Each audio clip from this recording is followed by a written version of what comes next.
Good morning. Why am I all the way over there? What? No! Wait. I thought I fixed the... Thought I fixed the V-Bridger problem. It was like working fine for the past... I updated the phone. I rolled back shit. I rolled back everything. What could be left? What could be left? Hi, guys. Hi, guys. Happy Monday. I hope your weekend was... It was a weekend, right? I hope the weekend was well, guys. Wow. Thank you for the Pat 36. Thank you. Mayhaps would there beeth bosom of clown amongst this stream, or shall I taketh my carnal desires elsewhere?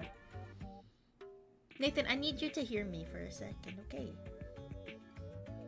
I'm pretty sure Plessy doesn't happen till Apollo Justice. And I don't know what Apollo Justice it happens in. So we're like 2 games away. Still. That's the thing with the Hydra. I got my water. Here, can you hear it? It has an obscene amount of ice in it. So honestly, but it's okay because as the water finishes, the ice will continue to melt into water. So it's an infinite water glitch. Yes. Yippee! Man, it feels like... Oh, I hate this new schedule. I feel like I don't stream for so long at a time. It's actually... cheeks. Hold on. I'm gonna try nuking everything again. Hold on. Why has this become a regular occurrence for a stream? I don't like this. I don't like that I have to continuously become a ghost. I have to continuously become a disembodied voice for streams these days because everything wants to be a bitch. Maybe I have to roll VTube Studio 1 more version back. Maybe. Bruh, she despawned? This is what haunting is. Take a lesson, Zara. You guys are supposed to be ghosts as well. I don't see you guys doing this. I wish Twitch had a category separate from just chatting, just called just yapping. Like, please. Well, it's kind of the same thing. No, it basically is the same thing. All right, let's try it again. Please, please, please. Oh my god, this bitch. This bitch. She hates me. Why are you being like this right now, huh? I've been nothing but nice in my entire life.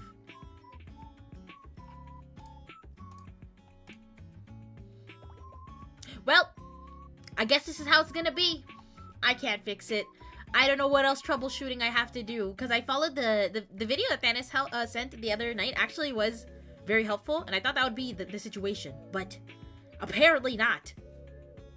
And I did update my phone from like 9 versions later. Yes. So I don't know what else is left. What the hell was that bug on the screen? What bug? You calling me a bug, bitch? It's not the Canadian debuff. It's my... I don't know. I don't think it's my phone being ancient either, though, to be fair. I feel like there's no reason for the phone to be the issue. It's actually just V-Bridger. V-Bridger is the problem. You know what I'm saying? Oh my god, guys, I have an update. I don't know how group... Okay, listen.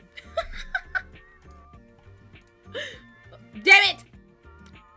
Okay, if that happens, it means I tried reconnecting to V-Bridger and it didn't work, okay? It's not just me going stiff, okay? Alright? Alright. Oh, wait!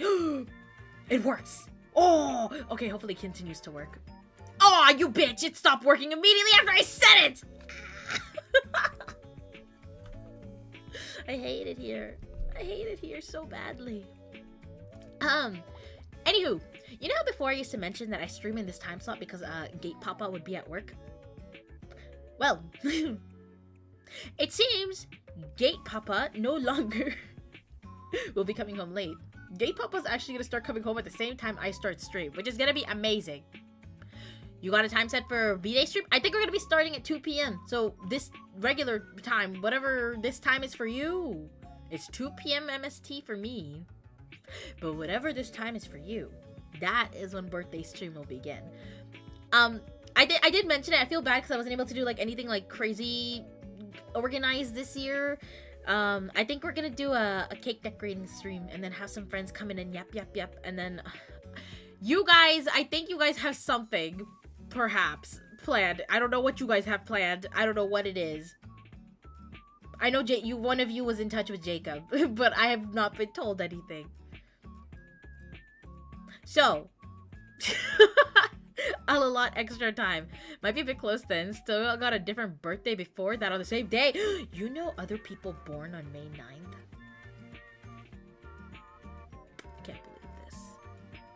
Can't believe this. You think you know first. I'm kidding. You can't keep it a secret from him for long? Wait, what are we keeping a secret? 5:30 a.m.?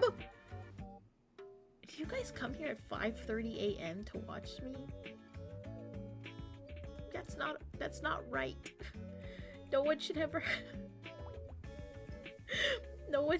have to wake up to this. You guys wake up to me screeching. That's not okay for your mental health. No, they just celebrated on the 9th? Oh, I see. Oh, isn't today the May the 4th? Did everyone see the May the 4th memes? Because I haven't seen anything. And we love it. Burby, you gotta take care of your psyche, man. Means you're a good alarm clock. I'm gonna make a wake up voice pack one day. Good morning, Gatekeeper voice pack. And it's just gonna be me yelling. It'll be great. It'll be great. Yes. But yeah, so Papa's gonna be coming home soon. And I'm like, okay, he's not unaware of what I do, but at the same time, like, now that he's gonna be home for majority of my streams, instead of like not gonna being there at, well, not English good, instead of not being there at all when I stream, I'm just like, am I gonna have to disclose more information to you? Because like, what if he starts calling me down in the middle of stream? You know what I'm saying? Like, ooh, that's not what I want. But I fear that's exactly where we're gonna end up. It's gonna be like, stream, and then Gate Papa yelling, and I could be like, oh, give me a second, guys, and then I gotta go downstairs. Like, for the most part, I would tell my dad, like, oh, I'm playing games with my friends upstairs. Oh, for a minute, I did tell him I was recording a video, I think. Yeah. Well, we'll see what happens. And will he start complaining, like, this Gatekeeper's always in her room?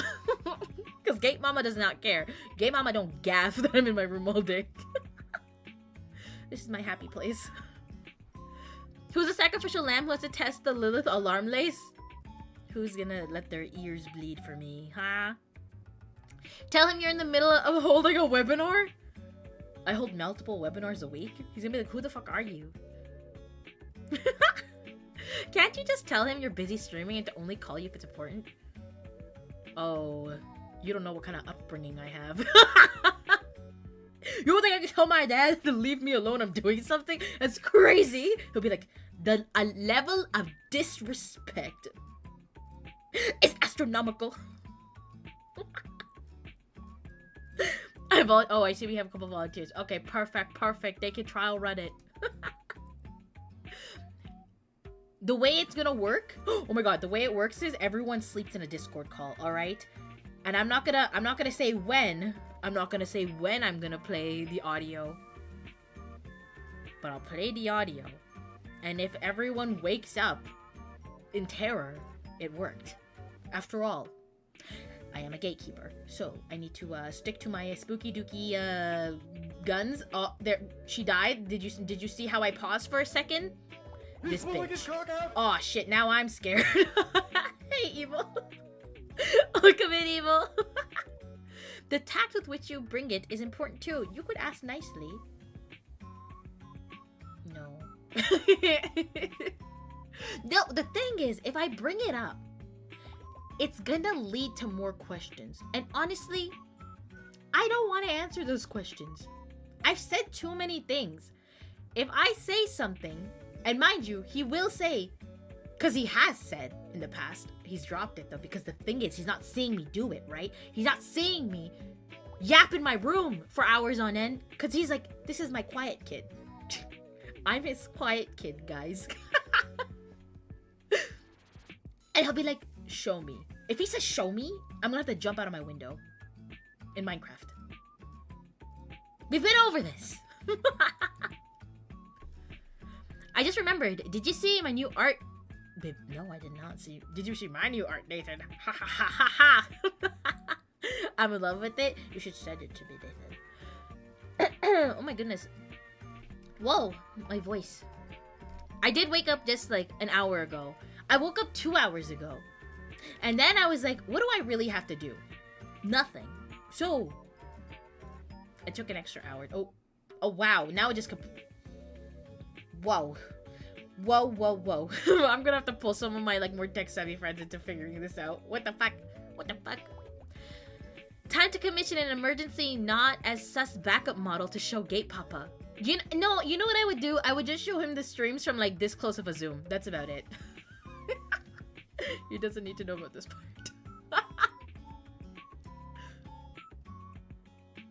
What if he watches? Nope. He's not gonna know. He's not gonna know. Because I think one is, like, I would show him maybe some of my shorts. Because I feel like most of them are kind of say-so, right? Like, you know, I've talked about Gate's sister. When I could show him that and go like, yeah, Dad, this is like... Because, okay, when I do the artist stuff, right? A lot of the branding has shifted towards the Gatekeeper, it's like whole thingy, you know what I'm saying? So it's not like he's unfamiliar with, like, this character. I just don't think he realizes that I don't think he knows that, like, this character is being piloted right now, you know? I think it's just like a little silly doodle, and I'm like, no, Dad, the doodle has physics now. It's been had physics for two years? A year? How long have I been here? I've been here for 1 year. I've been here 2 years, but this model's been around for 1. Skill issue. I woke up only half an hour before stream. Guys, yesterday I was like dying after work. You don't understand. I had like the worst day at work. Like I was actually like on the precipice of like breaking down. I came home. Usually when I stream. No, what? No, that's not what I'm gonna say. Usually when I sleep, after work, I don't really sleep continuously till like I have to go back to work. But yesterday I just like got home. When did I get home? Like 10:30, and I slept all the way to 8:30 p.m. And I was like, oh, why'd no one wake me up? I gotta leave for work at 9. And then there's today, where I got off work at 8, got home at 8:30. I think I went to bed around like 10 today, because I made myself breakfast dinner before I went to sleep. And then I woke up at 1. Yes, holy shit, there's gaps in my memory. Yeah, you're only a talking head, of course. We can always pull out, what is it? Is it this one? Yeah, this is me, Papa. This is me. Don't worry, Dad. Nothing nefarious happening here. I legit forgot you had that. I need to do it with the other model. Gosh, look at this mouth. Look at his teeny tiny mouth. Yeah. I only use it when I use an asset, but honestly, I feel like my neck is like... Maybe I could ask my model mama about fixing like the cutting on it, maybe. I don't know if it has to do with... Or if this goes to Fang Mama or if it goes to Yuna. But maybe I'll bring it up. And go like, can you guys... Either... I actually don't know. Should I get rid of the neck? Get the neck? I don't know. Gate Cop... I can't talk. Gate Papa sees full model, just nods and walks away. If it doesn't move, if I just hold my head real still and I don't emote at all, yes, it's fine. But then I move and then it's game over. He doesn't need to know. Dad, don't look. With movement we're effed. My mom is very shocked too when she sees this thing move, to be honest. But I feel like I've desensitized my mother. I've said a lot of nefarious things over the years. And I feel like her like old school, traditional, religious attitude has a crack in it. Like, it's not like she accepts it, but she's also like, okay, whatever, man. Jingle, jingle, jingle. Yeah, look at the keys. Don't look at the keys, guys. Don't look at the keys, guys. Don't look at the keys. Wait, I have a key. I forgot. Jingle, jingle. Forgot. Jeez, I forgot my whole branding for a second. Oh my god. The Ball Gag 69. Thank you so much for the follow. Welcome to the gates. Nice to meet you. I'm just Lovelace, and I'm the gatekeeper who does anything but a job. Welcome in. New golden is the descent. I don't want to do that. That's gonna be very uncomfortable for me. You don't understand. You don't understand. Like, my dad still expects me to look away from the TV when there's kissing on screen. I'm not going down that route. All I heard was gatekeeper. Oh, hold on, let me do it again. My name is Lillith Lovelace, and I'm the gatekeeper who does anything but her job. Welcome in. I hope that was more audible. I have an issue of saying too much in too little time. Casually forgets her whole bit. No, I said the thing. Did I not? Did I not? I said the thing. What do you? Don't gaslight me.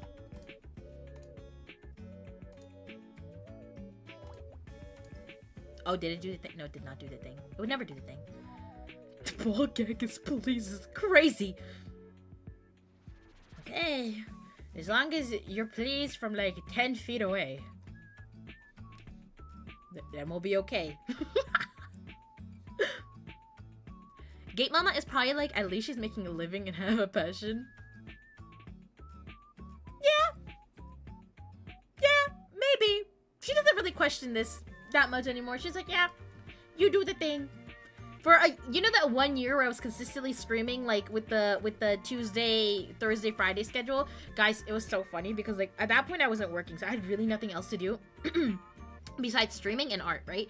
And for some reason, without fail, every week, my mom would be like, why the fuck are you streaming today? I'm like, I've been streaming the exact same days for a year. I don't understand how you're not getting this. And she's like, you never told me this. I'm like, I'm in the house with you. What are you talking about? And now it's a mess. So now it's whatever. You can't really do anything about it now. Bruh, you are going to have to bring up homo boyfriend at some point. Either he learned that you've matured now or later. I think he's also like, I think he's at that phase now, and I'm just like, listen, okay, I think I talked about this, but like, growing up, they were very like, no boyfriends, don't even look at a boy, and now, I don't look at the boy, unless they're 2D, then yeah, I've been looking at those boys, but, guys, it's not that I don't talk to people, okay, it's just that every time I have attempted to talk to like a guy or anything, I'm so, like, talk about apps, right? I'm talking about if you use like an app or whatever. The conversation is so unstimulating that I don't want to be there anymore. And so it's not just me. Gate sisters are in the exact same situation. I don't think any of us are gonna get married. We're too comfy being alone. I just think about like any time my friend has come to me with relationship problems and I'm like, oh my god, thank god I'm not in your situation. I'm just at home. I could just go to sleep, but you live with your boyfriend. What? Not your little girl anymore time? Yeah. It's not that I'm not, and I think he also realizes, you know, I'm at the big girl age and stuff, but at this point, I'm like, you guys have primed me to like not gaff about this. Like, I don't care sometimes. I'm like, yeah, I could live my whole life by myself. Yeah, I could do that. And then when I talk to my sisters, it just reinforces it because all of us suck at this. I don't know. And it's not that I can't make compromises. I'm just like, can you at least try to be interesting in the beginning? That makes me sound like a bitch. But like, okay, like let me give you a rundown of the conversations I've seen. All right, it's like, hey, how are you? Or like, hey, what's up? I'm great. Like, how's your day been? Right? And I feel like I'm giving so much and trying to lead the conversation. I'm being, what's the word? Peppy. You know, I'm trying to bring like some energy into this, and then I'm getting 1 sentence or 3-word responses, and I'm like, and now I don't want to do it. Like, now I'm bored, and now I'm disinterested, and like, you said nothing proactive? Yes, proactive? Sure, that's a word we could use here. I'm just like, what? Like, cause, okay, here, like, my mindset is, we're still early in this conversation. I don't know you. And if you fuck this up, I don't care to not know you. So, if you're not gonna put in at least a little effort, to make me want to come back to talk to you on this goddamn app when I have a whole other freaking systems to text my friends that we're gonna die. This is bound to fail. You know what I'm saying? Oh, so that's why you're into DILFs? Is it the emotional maturity bit? Is it that? I don't know.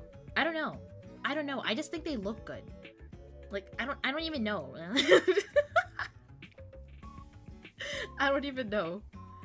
But yeah, I don't know. It's weird for me. It's very weird because I've told my mom this too, because I'm like, you can't, like, after, like, for this long of you guys being like, you cannot be talking to guys, be like, go talk to a guy right now. Like, I just don't know how to do it either. I don't know how to riz. Do I look like I know how to riz people up? No! And I'm a nerd on top, like, I don't have nothing to bring to the table, man. I'm just gonna be like, Cheryl, have you heard of the hit Ace Attorney series? Have you heard who Dick Gumshoe is by chance? I love him. What? It's not gonna work. Got nerd riz instead? Yeah, but like, not everyone's into that. I don't know what people are talking about. Sports? Bitch, I don't know. The playoffs? Oh, playoffs are happening right now, actually. Yeah. I'm not built for this. It's okay. I'm gonna be here every Valentine's Day. This is depressing. Well, if anything ever happens in the future, I'm sure I'll let you guys know. If there's ever a Mr. Gatekeeper in the future, yes, he'll take my name.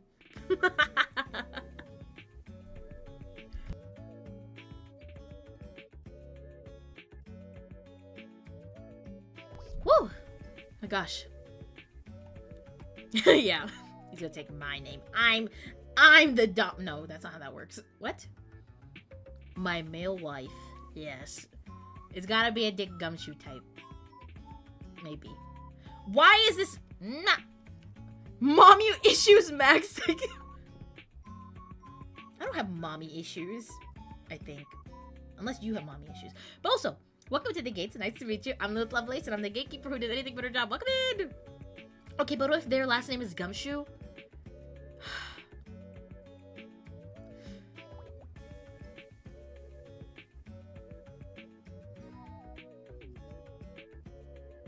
You can't just have the name Gumshoe. You need to look like him, okay?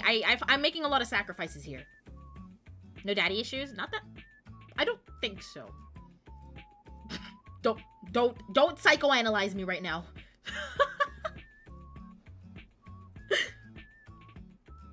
Lillith Gumshoe sounds so wrong. Wait. Dick Lovelace. That doesn't sound that bad. Like, you know? That doesn't sound... Richard? Is his name Richard? I don't know. I don't know if this is a nickname. You know what I'm saying?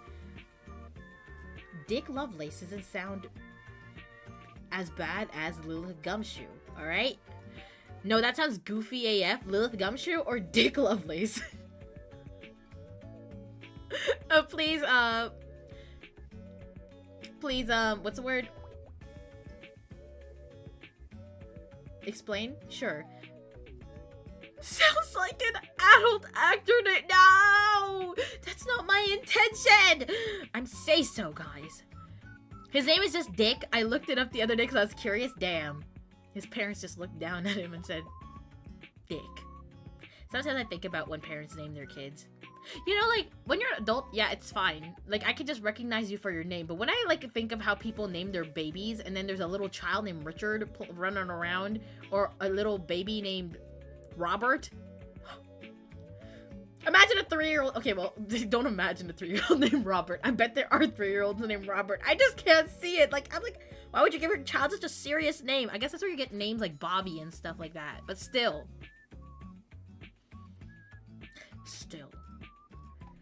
He ain't even a Richard. God damn it.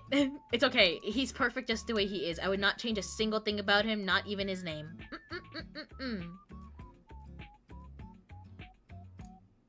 Hold on, I got too many things open. One sec. Wee. There aren't children named Robert. They spawn at 50 years old. That's what I'm saying. You can't tell me there's like a you pop out a baby and you're looking at your little bundle of joy and go like, yeah, this is our son Robert. No. I don't even know what little baby boy names are. Like, that would sound like baby boy. Like,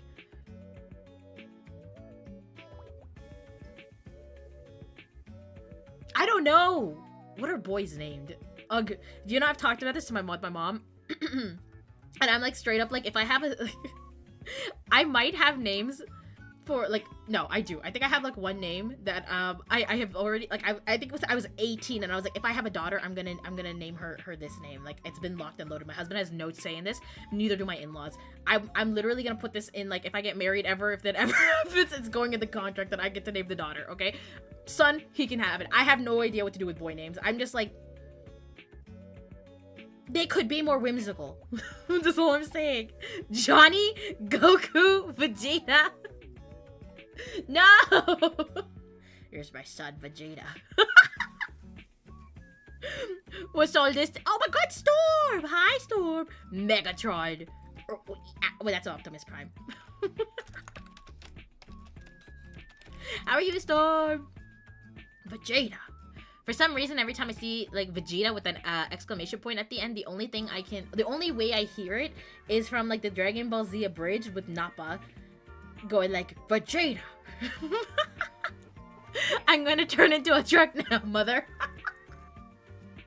Yeah. I mean, it's not like it's uncommon to name your kids after anime characters. I'm trying to remember... Yeah, there was, like, a time where, like, I think a lot of people named their babies after Dragon Ball characters. What happened after that? What was, like, the next popular thing? Was it Attack on Titan? Demon Slayer? Maybe. I do not know. Oh, shit, it's Mule. Hey, Mule. How's it going? You just take a normal man's name and use a shortened form nickname like Michael to Mikey or Richard to Dick until they mature, and then all of a sudden you pull out their, like, government name? That sounds strange.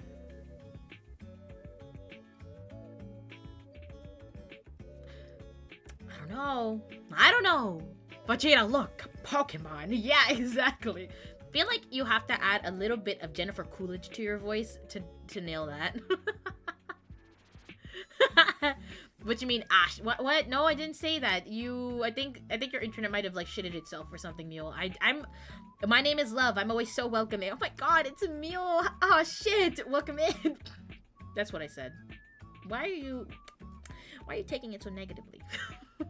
If you have a son, can chat collectively name the kid? We'll take suggestions. We'll see. We'll see. I really hope I have a girl. Vegeta, look, the 4th of July. Ah, it makes me want a hot dog real bad. I don't remember this piece of dialogue. I'm not gonna lie, Baribi. I'm Canadian. What do I know about the 4th of July? Wait. When is Canada Day?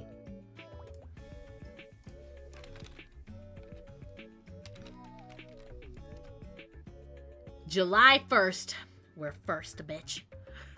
Canada has a day? How could you say that? Oh, the summary showed up. Canada Day, celebrated annually on July 1st, marks the anniversary of the July 1st, 1867 Confederation of Canada, when the British North America Act created the Dominion. It's when I was, not when I was born, when my nation was born. Yeah. It means all the Canada shirts are about to show up in Walmart and the superstores. I don't own a single piece of Canadian propaganda, I think. But I will yell my home and native land when I need to. You don't know when's Okay, well, I just had to make sure. I was like, is it July 5th? I just know it's close to when the Americans do their thing. I just didn't know what day it was exactly, but it's okay. I'm born here, guys. Trust. Ah, I'm from here. I'm here. I'm Canadian. Lilith knows her stuff. Wow, ask me another question. I bet I'll know it. 10 out of 10. Ask me something. Ask me something. I know things. Don't use ChatGPT. Use me! I think we need to have a stream where everyone submits questions like ChatGPT. And I just answer them off the top of my head. Why would you ask me a math question? 24,000. Is that the math? Is that the math? That's not the math, is it? Hold on. No! Wait, add another 0. What's that? Wait. Yeah, add another 0. I said it. AI makes mistakes, guys. AI makes mistakes, but I'm better than AI. I'm Lillith. The fallen of the Second World War. Tomorrow is the celebration of peace and freedom. Wait, what are we remembering? What? Tomorrow's not July. What are you talking about, Zara? Lillith is a bot? No? I'm too stupid to be a bot. The bots would bully me. You know that it would... This is my default reaction to everything. It would be that one scene from JoJo's Bizarre Adventure Part 5 where Mista, Narantia, and Abaki are beating up that one guy. They're just kicking him on the ground. That's what the AI bots would do to me. I would fail the CAPTCHA, and then they start beating my ass. There is no infinite knowledge here. There's very finite knowledge. Ask me anything. Don't ask me anything about Dick Gumshoe. I did more than his name and maybe his age. I don't know anything. Lillith is far more A than I. What does that mean? What does that mean? Oh, A than I? What does that mean? What does that mean? What does that mean? Are you insulting me? Are you insulting me right now? Are you insulting me? 1, 2, 3, 4. 5 days. Wait. 1, 2, 3. 4 days before my birthday. I hope you know that carries over. It's actually 7 years of bad luck when you do that. So, yeah. Look what you've done.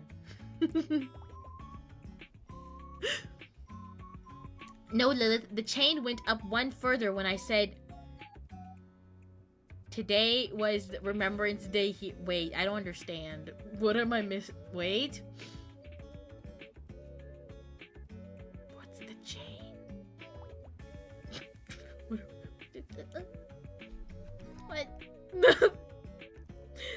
I'm doing. Why are you so close? Why? Does it make you uncomfortable? Damn, I maxed out. Are you uncomfortable, Meal? Because that's not my problem. How about you put your phone a little further away, huh? Or move your computer. Just move back. How about you move back, huh? I'm not moving back. Stinky! I've never been stinky in my life. More artificial. Oh, I get it. More. Oh, I see. I see. Thank you for explaining that, Storm. This is why you're a bestie, Storm. Get poked. Right in my eye. Get the third eye.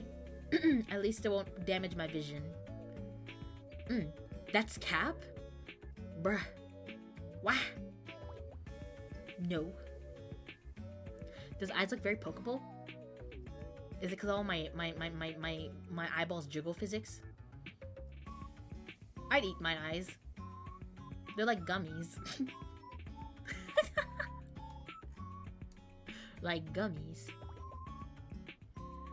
What flavor? I hope they're blue raspberry. They better be blue raspberry, or else it's gonna be a scam. Why else would they be blue? I'm gonna grab your glasses by the lens. You guys can't complain. I can't read next time then. Damn. Excuse me, man. Personal space. Why are you guys still asking for that in 2026? I'm gonna be right here now. We're not even gonna... We don't even need this thing. No such thing. This is my place. This is my stream. Ah, so this is what hell is like. Welcome. This, you know, if you wanted... Like, technically the gates are supposed to be like some kind of limbo or some shit. Daddy, chill. But I'm sure I can make some arrangements. I can make an arrangement. We can fix this. If you need serve time and help, we can make it work. I'll just stare at you real hard from this close. I'm watching you, Wazowski. Always watching. Who the fuck did that? Of course it's Mule. That's why I said, aw shit, Mule's here. What's that? I mean, no, I said it in a very peppy, happy way. Aw shit, Mule is here! I've been a bad girl. That's why I'm being punished. Ah, my nose. It's okay, Lilith. Even with the glasses, the reading is questionable. That isn't very poggers. Every day I wake up and I do my bed. Oh my god. Wait, can I tell you guys something gonna happen? Okay, guys, listen. You remember that how I had that training the other, like, last week?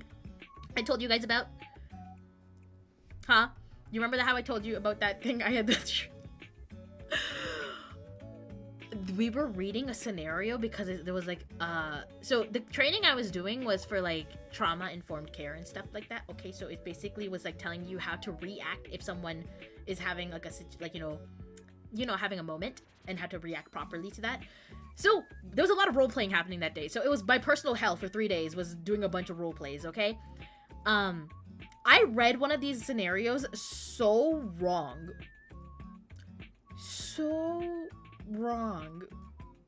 It was mortifying. Okay, like there was no punctuation, I guess, and I got confused. And the scenario was saying that basically someone gets like a little escalated, and then they just even saying it's making me want to kill nope. It was like they end up turning on your coworker, right? But I read it as this person turns on your coworker, and I was like, huh?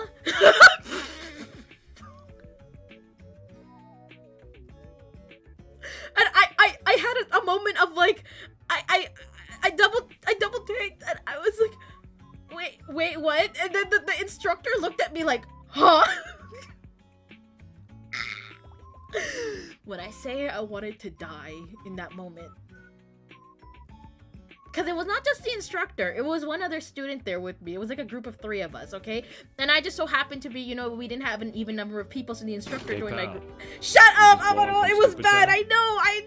It was, how do you think I feel? I was like, wait, why does it, she was like, why would it say that? I don't know. What she said was like, she was like, I don't think you're the first person to do that, but honestly, I think she was lying, and she was just doing that to make me feel less embarrassed, because I felt my face turn red. Like, you know when you feel the heat because you're just mortified at what you've just done? Yeah, that was what that was like. Roleplay? Oh no, yeah. It was bad. Well, Seppuku was the only option. You understand, it was so bad. Why would it say that, brother? I would so... I know. It was...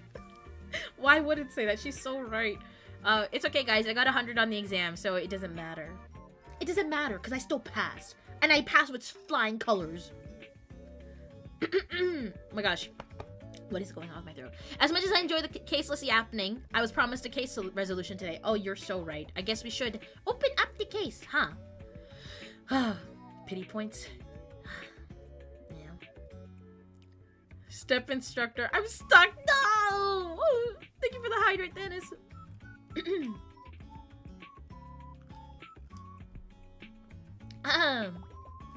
It's alright.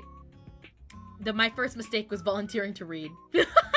I should have known better.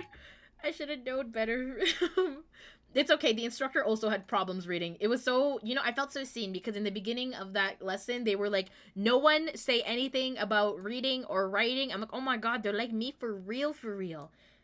Oh my god, slay. I feel so seen. Oh, oops, I just opened up something. What did I just open? What? Who are you? Close. I think this is what I had it set it at. Alright, here we go. Lillith backed up. Don't make me come back there. I have no issues invading everyone else's personal space and making them uncomfortable. Actually, yeah, I do, because I'll be uncomfortable. Back the fuck up. You don't get to tell me what to do. I'm not moving, not because you made it a situation. It's because I made it a situation, you bitch. Anyways, last time we told Kay her dad is dead. And now, oh, what a stellar day to start off with Detective Bad. September 10th, 5:45 p.m., District Court, Defendant Lobby number 1. So I think we now have cleared Gumshoe of, you know, potentially being a Moidoa. But we still don't know who the actual Moidoa is. So that is where we are at as the moment. Pog orphan moment? I mean, she seems to be doing pretty fine. Like, you know, she's just watching the TV. It's not on, so I think we should get that checked out. But, you know, it could be worse.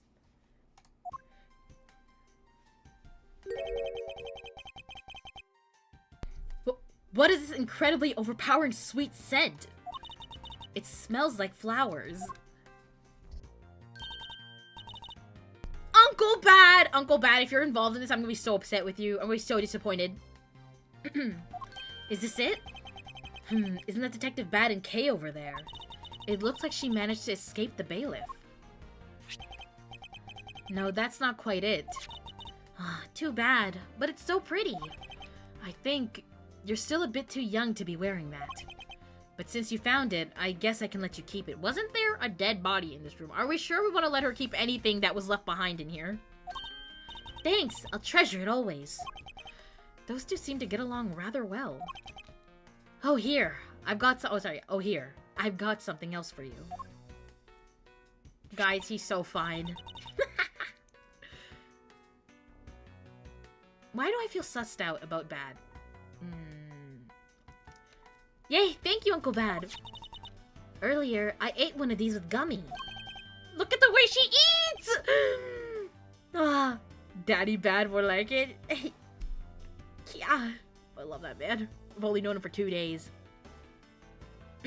Gummy. Oh, you mean Gumshoe. Gummy is... He was trying to be nice to me because I was gonna get in trouble. And then he got in trouble because he lied to protect me. Gummy. I know he didn't kill Daddy. Don't cry. Faraday would be sad if he saw you crying. I'm not crying. Kay. Oh, it's the mister from before and the lady too. Don't you think it would be a good idea to go home for the time being? You're not involved in the investigations, so it's for the best if you do. Actually, I'm Uncle Bad's assistant. So I'm related to the investigation. Oh, so this is why she sticks with us earlier too? Didn't she say she was one of our assistants earlier too? I think, maybe? She eats like a raccoon. She's just munching on her Swiss rolls. I'm so sorry, never apologize, Storm. Do you think I, of all people, would be upset by that? No. Is that so, Detective Bad? Yeah, I guess. What? You were just scolding us like kids to not mess up the crime scene. And now you let this child run free? Why? People are free to investigate things outside of the actual crime scene. You also had a few things she wanted to look into. Got a problem with that? I don't have a problem with that, but I am curious as to what Miss Yu is looking into. Uncle Bad, I'm going to go look somewhere else now, okay? Alright, I'm counting on you. Guys, the stoic father. I don't... It's doing something. Wait, no, don't.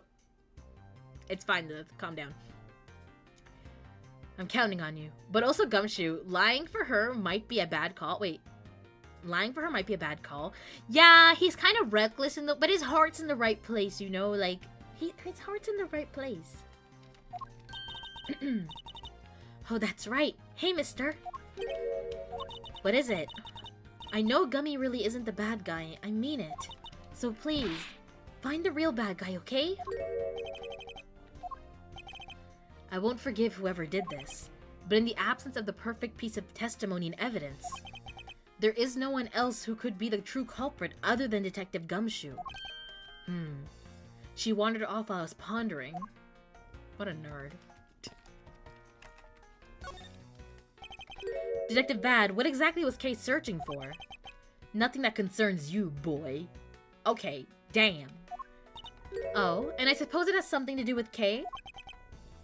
Oh, damn, I just burped. I'm so sorry if you heard that. I didn't see it coming. It does, because she's Faraday's daughter. Anyway, hurry up and get to the point.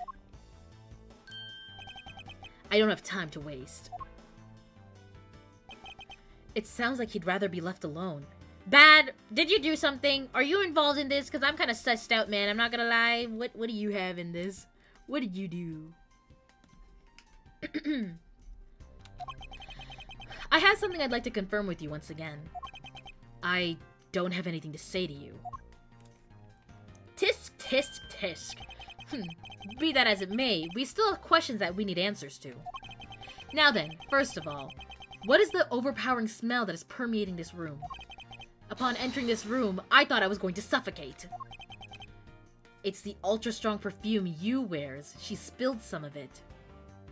Ha. You're telling me that we have Miss Yu's perfume in the room where we had a moida, and we're not sussed out by this?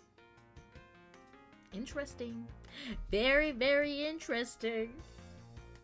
I knew I couldn't trust that bitch. She was laughing too much.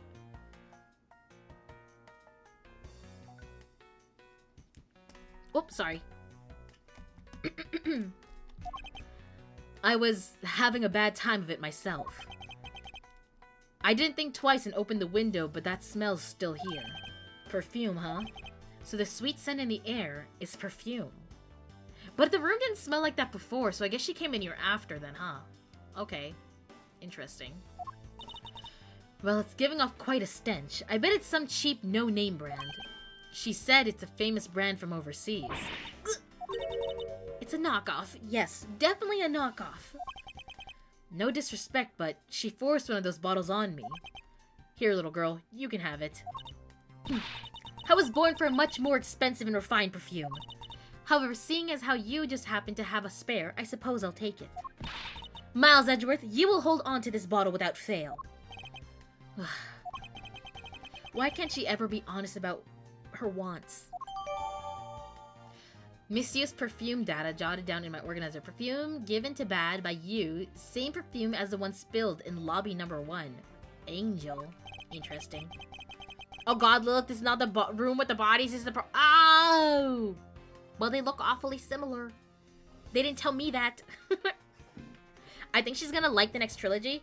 What happened that's gonna prove that? What proof do you have that I'm gonna like the next trilogy? How maybe I'll hate it. I'm kidding, I probably won't hate it. Is that all you wanted to talk about? If so, I'm going back to investigating. Actually, I still have a few other things I wish to inquire about. During the recess. So you were in this room the entire recess. Like I said, I made a call to the precinct to get the big lug down here. But other than that, I was waiting for the recess to end in here. At least your story is consistent. Earlier, you stated that you were in this lobby with Miss Yu. Yeah, I ran into her in the hallway. She said she wanted to talk to me about something, so we came in here. Then, what were you saying? Then what you're saying is that until Detective Gumshoe's arrival, you and Miss Yu were in 2 different locations? Guess I am. Interesting. Speaking of that lawyer, she seems to have a great dislike for you. Oof. Let's see, Miss Yu is the sister of the victim of the KG-8 incident. And as I recall, Detective Bad was the lead detective on that case. I wonder if the reason for her disdain isn't simply because you failed to guard Cece, but because you were the lead detective on the case. You knew? I also know that today's trial involving the Codepine Embassy staff member is being referred to as a second KG-8 incident. Now then, Detective, I believe it's time you were honest with me and told me the truth behind your relationship with Miss Yu and Mr. Faraday and the KG-8 incident.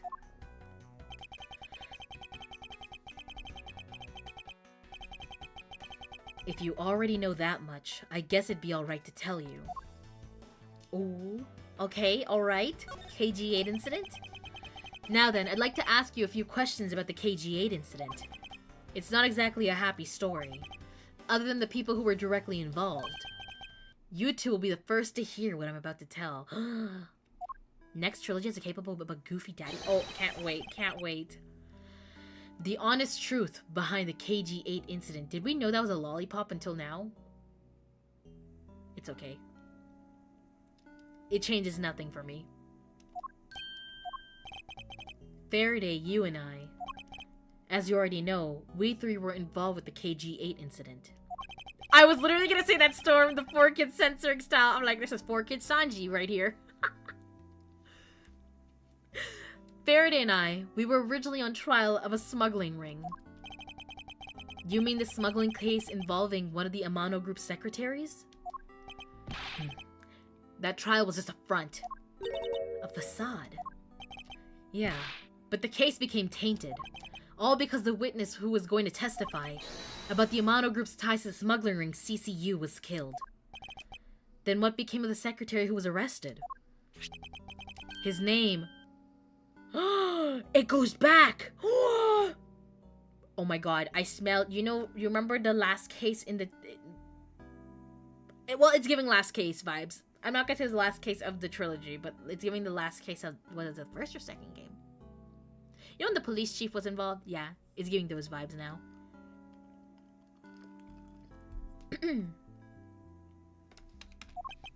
To be honest, the guy didn't know a thing about the smuggling ring. Oh shoot. But he confessed to knowing about it anyway. Dever was probably being intimidated by the big boss man. Just another scapegoat. The big Amano man? The boss man of the Amano group? He can't seriously mean Mr. Ernest Amano. Damon Gant? Yes.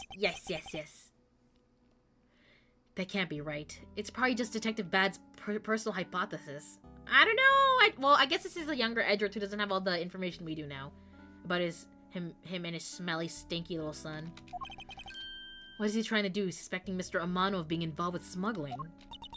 I suppose it would have been quite difficult to secure an acquittal after he confessed. But the man who killed CCU, Manny Cochin, was a completely different person. But since he's already been acquitted once of her murder, Mr. Faraday, how could you have let him go? If I remember correctly, I heard that Mr. Faraday had an important piece of evidence stolen from him. That wasn't Faraday's fault. It was mine. I wasn't vigilant enough. Oh. Faraday, Cece. I was supposed to protect them both. Miss Yu did mention that as well. About how Detective Bad was supposed to guard her sister. But, damn. Even I, who was supposed to protect them, I fell into their trap. What kind of trap? The holes in this jacket are a testament to that. He got Swiss cheesed. Holy shit. You mean, you were fired upon? You were shot at that many times in one gunfight? No. What? Only about half of these are, from that case. But, the reason I continue to wear this jacket is to remind myself of the lessons I learned from the KG-8 incident. I see. I couldn't protect CCU, and the suspect was found not guilty. We had hit a brick wall, as far as the law was concerned. And that's when she came to the courtroom, the victim's sister. That's when I first met Callisto Yu. Oh my god. This is a lot. Relation to you. About when you first met Miss Yu. It was on the day the verdict of the KG-8 incident was handed down, was it not? Yes, Faraday and we apologized to her from the bottom of our hearts. It was all we could do, but just saying you're sorry won't bring my sister back, she said. And then she gave me a hard slap across the face. Well, she certainly had a lot of self-control to stop at just a slap. If it was me, not even 100 lashes would have been punishment enough. I suppose not. Okay, well, you're rubbing salt into the wound, Francisca. You said it herself. Damn, I'm getting trigger happy, I'm sorry. That she never wanted to see either of us ever again. But after that, you've seen her many times over, correct? Yeah, Faraday and I, even after the KG-8 incident, had come to a close. We continued to hunt down the smuggling ring and got involved in a variety of cases. But it was no use. We cracked so many different cases. But the result was always the same. We couldn't find the real mastermind behind the ring. They know it's the Amano group, but they don't know it's Ernest Amano? Is that what's happening? Is the ring really that big? It was in the pursuit of the ring that we met you once again. It was during another trial related to the smuggling ring. Faraday was the prosecutor, and I, as the lead detective, took to the witness stand. She appeared out of the blue as a defense attorney. Her client was related to the smuggling ring and she was defending them? Yeah. Yu was pursuing the ring as best she could as a lawyer. I think she defended Rel this time for the same reason. Come to think of it, Miss Yu did say something to the same effect. I have my own agenda. I'm still on the hunt for the leads regarding the KG-8 incident, alright? And for that, you have not a single qualm about defending a known killer? Don't put words into my mouth. I said no such thing. The only way I had to get close to Mr. Rel was to be his lawyer. I had no intention of covering for him, ever. So don't you dare suggest I was going to. It doesn't matter what her reason is. Helping a criminal is just despicable. You're so naive, little girl. I could have stolen this lollipop from you. That's how naive you are. How dare you insult the daughter of Von Karma? Just like us, you felt that she had... Just like us, you felt that she had hit the limit of what the law could do. That's all. The law is merely a tool. There's no limit to it, only the skill of the craftsman. You two are still too young, but one day you'll know what I mean. But enough sidetracking. What matters is that we met you again in pursuit of the smuggling ring. That's all. Relation to Faraday. So what was your relation to Mr. Faraday? You even seem to know Kay fairly well. I met him when he was a rookie prosecutor, known him ever since. And Kay, I've known her since the day she was born. Are we gonna see Detective Bad again? Like, okay, I don't know who's taking care of Kay right now, but I would, in my head, or in my happy land, Detective Bad as a papa sounds pretty good to me, unless he's involved in this case and he goes to jail. But I guess we'll find out. You just want to see Bad more? And what's wrong with that, huh? He's in the sequel? Good to know. Good to know. Absolutely nothing. Thank you, thank you. He's bad to the bone.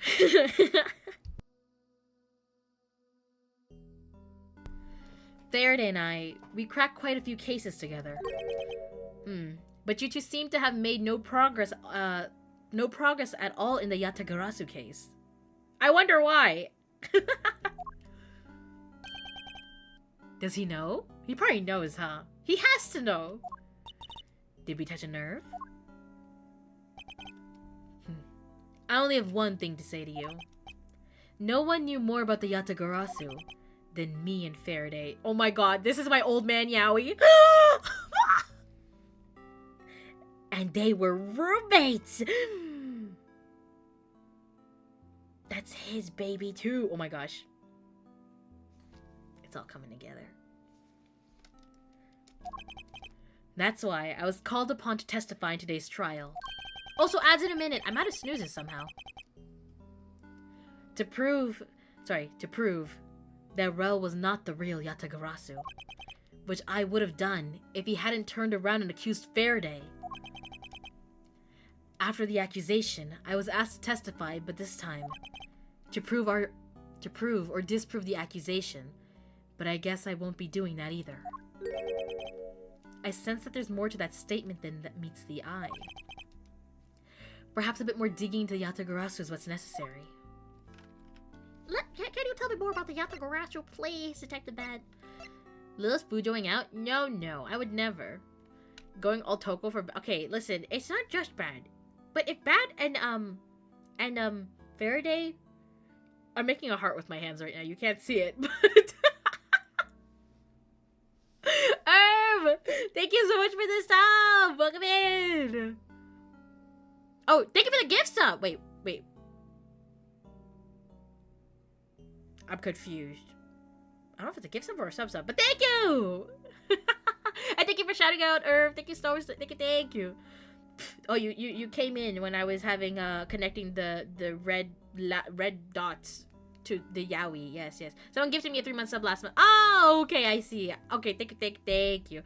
I always get confused with the sub messages. I'm not even gonna lie. How you been, Irv? Welcome in. I hope things have been amazing. I'll be at a good weekend. We are in we're in deep right now. It's heavy right now. It can be confusing, I get it. Oh, this weekend was just... Oh, wait, did you go? Oh, I'm so jealous. I wanted to go, but I would have work this weekend. I am a simp. Flights I are am stupid. a bottom. I am a bad girl. God damn it, Zara. So I tired, but I hope it was fun. I had a few friends who were there. Some artist mutual friends and some VTuber friends, and I was so sad I couldn't go. I wanted a Canadian VTuber convention for so long, so I was like, I can't believe I can't go to this one. I was there. I was part of the volunteering squad. I was working the whole weekend. Oh, let's go. Well, I think you can still, you guys still get to go have a little bit of fun though, right? Please come next year if it happens again. I hope it happens again. I really want to come next year. May is so busy. Anime North also happens. Like, I think Anime North is later this month. Ugh. I'm gonna take the whole month of May off next year. Yes. No one can get in my way. I'd love to meet you. Kya! It'd be so cool. Oh my god, I've never met up with anyone. All my Americans, no, most of my American friends have met each other, but there's no Canadians. No, I've met with one of them. That's a lie. No, 2. But the thing was, I think when I met these 2 people, I wasn't a VTuber yet. But they were. But then I was too shy to tell them I was. So we continued, like, being friends, and I just didn't tell them I was a VTuber. I was like, how the fuck do I bring this up in conversation? I just met Jacob, so surreal. It must be weird putting a face to the voice, huh? I had Mousy meet and greet and all. Oh, that's so cool. I'm so jealous. I'm doing full recap tomorrow, so I won't plague you with the details here. I can't wait to stop by. Hopefully I can stop by or catch the VOD. You're always free to ask me whatever. If I blow up your DMs, don't mind me. But yeah, welcome Eid. Of course. Alright, we're gonna find out about the Yatagarasu here. Try me, you know I can yap? Oh, yap off, let's go. Oh, let me get a sip.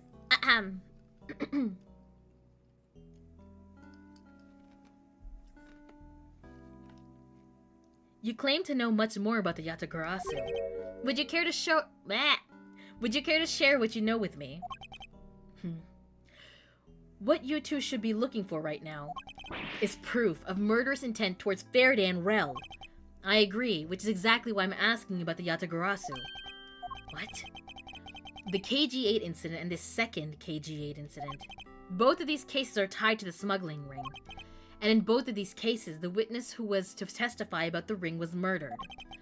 However, there's one point in which they differ. And that is the presence or absence of the great thief Yatagarasu.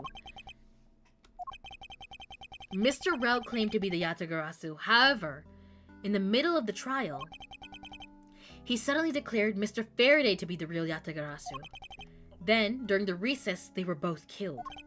Don't you find that to be the least bit odd? Miles Edgeworth, stop beating around the bush and just spit it out already! I believe that there must be some reason that the 2 men suspected of being the Yatagarasu were both killed at the same time.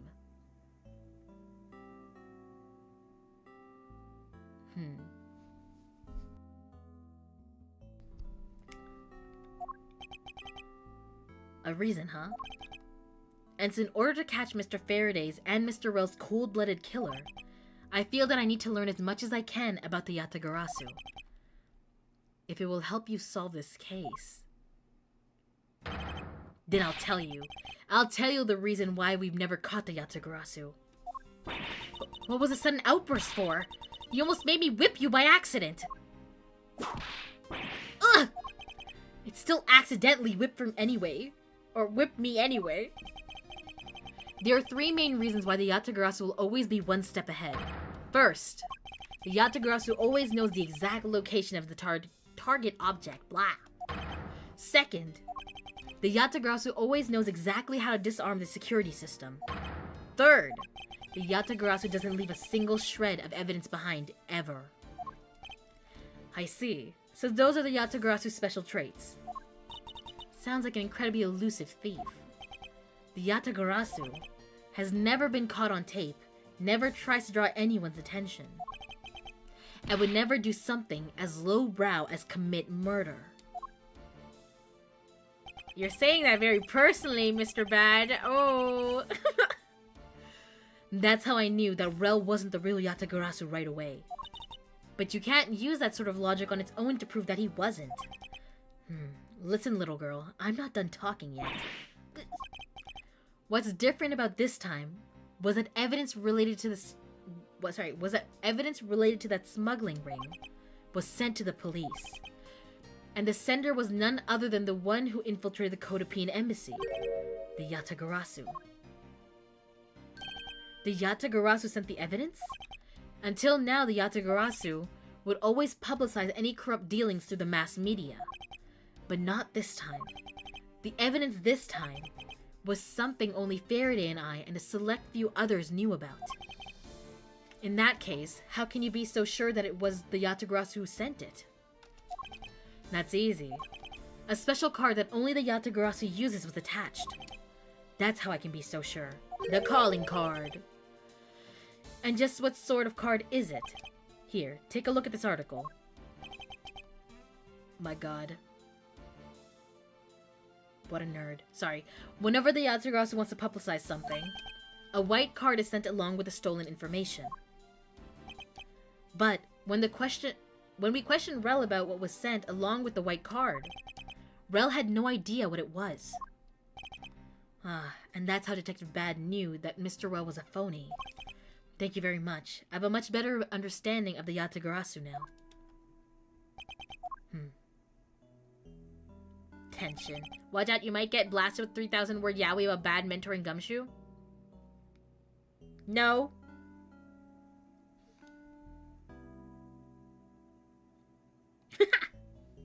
Oh god, I'm already having flashbacks to the 9 hours! Holy shit. Holy shit. I'm not complaining. That's more content! Excuse me, Mr. Edgeworth.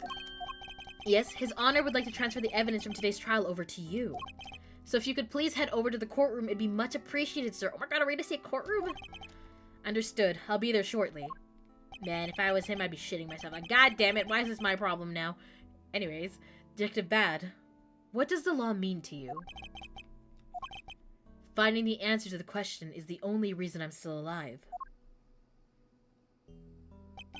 I became a prosecutor to find the answer to that question myself, and to play a part in ensuring that all criminals everywhere are found guilty. Time to plant some evidence. Nope, kidding.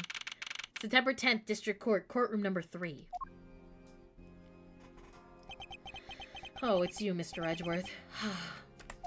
It appears that His Honor is still quite dispirited. For the first time today, I experienced what it's like to stand at the witness stand. I now have a greater appreciation for just how hard it is to give testimony. Well, there's no reason for you to be all depressed about it, Your Honor. As a judge, no one expects you to think about anything other than the verdict. Francisca, there is no need to further depress His Honor. But I'm not trying to, Miles. That's the first time she didn't throw Edgeworth on the back of that. Your Honor. Is it because he's Canadian? No. Your Honor, I've come to collect the evidence that was to be transferred to me. Sorry. Ooh. Your Honor, the evidence? Your Honor! Oh! E-I-O? Was there a joke there? Or am I reading too much into it? Oh, you! Yes, can I help you? I'd like to collect the evidence now, sir. Your Honor, do you think you can stay focused long enough to at least do your job? Yes, I'm sorry. And I would expect that the defense attorney has yet to arrive. Oh, and I would, except the defense... Girl, learn to read, Lillith! She is busy with the investigation, so let's keep this brief, shall we? Very well. In that case, please confirm that all the pieces of evidence are present. Furthermore, the evidence that was used in the murders of Mr. Faraday and Mr. Rel are also included, so please go ahead and use them in your investigation into their case. Understood, Your Honor. The pieces of evidence that were used in the murder of these two men. This could be a very good chance for me to find new leads regarding their case. And maybe even something that will finally lead me to the truth. I placed all the evidence over at the prosecutor's bench for you. I see. Thank you very much. I will go and confirm that they are all accounted for. Beep, beep, beep, beep, beep. It's time. So this is the evidence related to today's Codepean Embassy trial from Mr. Faraday's bag. You mean the evidence bag that was on the table in lobby number 2, right? Yes. Finally, we can now take a look at the evidence itself and not just data about them. Let's be sure to thoroughly examine them while we have the time. Agreed. I want to take a good look at all of the evidence from the embassy murder too. And why is that?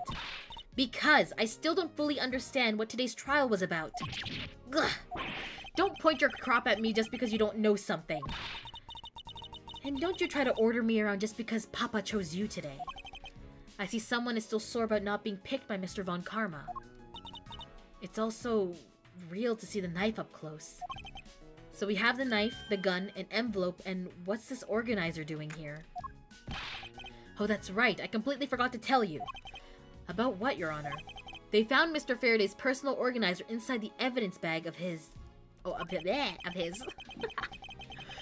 Detective Bad requested it be passed along to you. He said it would help you, or would help the investigation. No, the blonde just the Canadian one, but I thought that they were brothers or something. Were they not? I might be wrong. I might be misremembering that detail.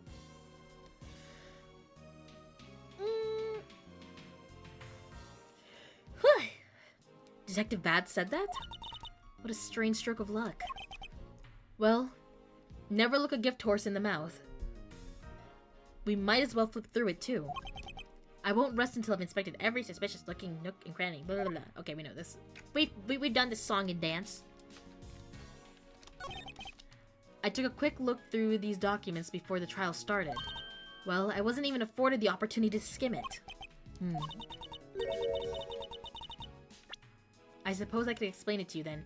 Yes, you should. Perfectly and in its entirety, if you please. On the night of September 8th, an embassy staff member was killed in front of the embassy. The staff member died of shock due to being shot in the heart. Mac Rell was brought in that night as a suspect and thoroughly questioned. Because the murder weapon was found on him, for which he was arrested on the spot. A simpleton of a man, that's what he was. Perhaps he was, for the weapon wasn't the only incriminating evidence we had. Mr. Well was caught in the act on film by a security camera. He was an even bigger simpleton than I thought, unless this was a setup. It was all part of the plan! I can't believe he didn't notice the security camera. The Codepean Embassy's security system is supposedly very well designed. He may have simply not been aware that there was a camera in the area. Wait. So have you seen the contents of the video for yourself? Man, and he murdered a man in flip-flops. The disrespect go crazy.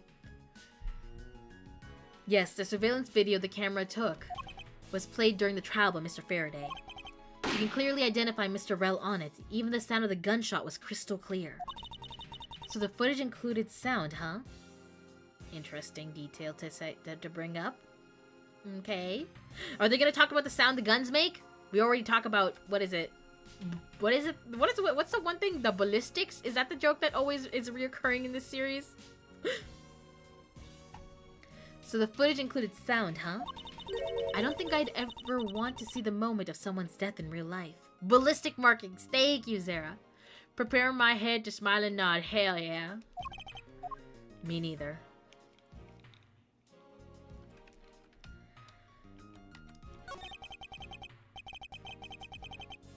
Mr. Faraday's organizer. It appears he was in the habit of using it. It looks like he wrote his strategy for getting Mr. Rell convicted down in here. I've collected the evidence I need to prove that Rell was the killer. Between the handgun Rell had on him when he was arrested and the surveillance tape, I should be able to prove that he was the one. It appears that Mr. Faraday honestly believed that Mr. Rell was the killer in the case. Well, is he not? Why would you say it like that? The sound of his handgun going off was recorded with superb clarity on the surveillance video.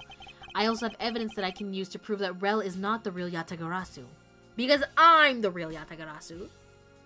It would also appear that he had proof that Mr. Rel was not the Yatagarasu. No matter how he may try to play it, as long as I have the Yatagarasu's key, I can prove he's a phony. If I present it to him in court, it should clear everything up. It's been a long battle. I hope that this will finally bring it to an end. Yes, I believe that Mr. Faraday was well prepared to discredit any claim Mr. L may have made about being the real Yatagarasu. And he had a way to prove that Mr. L was the guilty party in the embassy murder. This organizer's a clue straight from Mr. Faraday. I'll have to admit that. I'll have to take my time and make it through... and give it a Whoa, hold on, I'm having a little stroke. I'll have to take my time and give it a thorough read later. Hi, Marluxia. Also, thank you for the hydrates, Cerdos. Did she talk for an hour? I don't think I talked for an hour. Maybe like 20?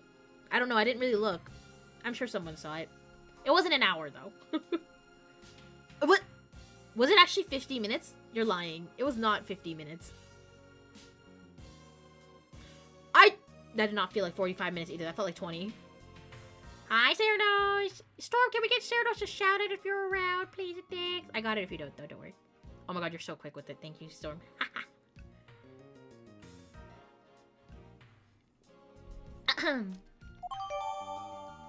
Mr. Faraday's organizer. Data jotted in my organizer. Oh my god. Wrote his strategy for winning in here. Okay. Look, we're just gonna copy his homework. Look, there's a picture stuck between these pages here. What is that? What is that? It appears to be a key. And a rather ornate one at that. Just look at the design on the handle. The craftsmanship is superb. Could this be the Yatagarasu's key Mr. Faraday mentioned in his organizer? The Yatagarasu's key? Detective Bad said something earlier. What's different about this time was that evidence related to the smuggling ring was sent to the police, and the sender was none other than the one who infiltrated the Codapine embassy, the Yatagarasu.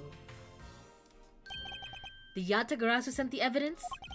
Until now, the Yatagarasu would always publicize any corrupt dealings through the mass media, but not this time. The evidence this time was something only Faraday and I and a select few others knew about. Mr. Faraday must have been trying to keep this secret key safe. As a prosecutor on both the Yatagarasu and smuggling ring cases, this is to be expected. Yatagarasu key data jotted down. Okay, a photo of the key the Yatagarasu sent. It has a rather unusual shape. There's nothing unusual about this area? Wait, what? Oh, did I miss the gun?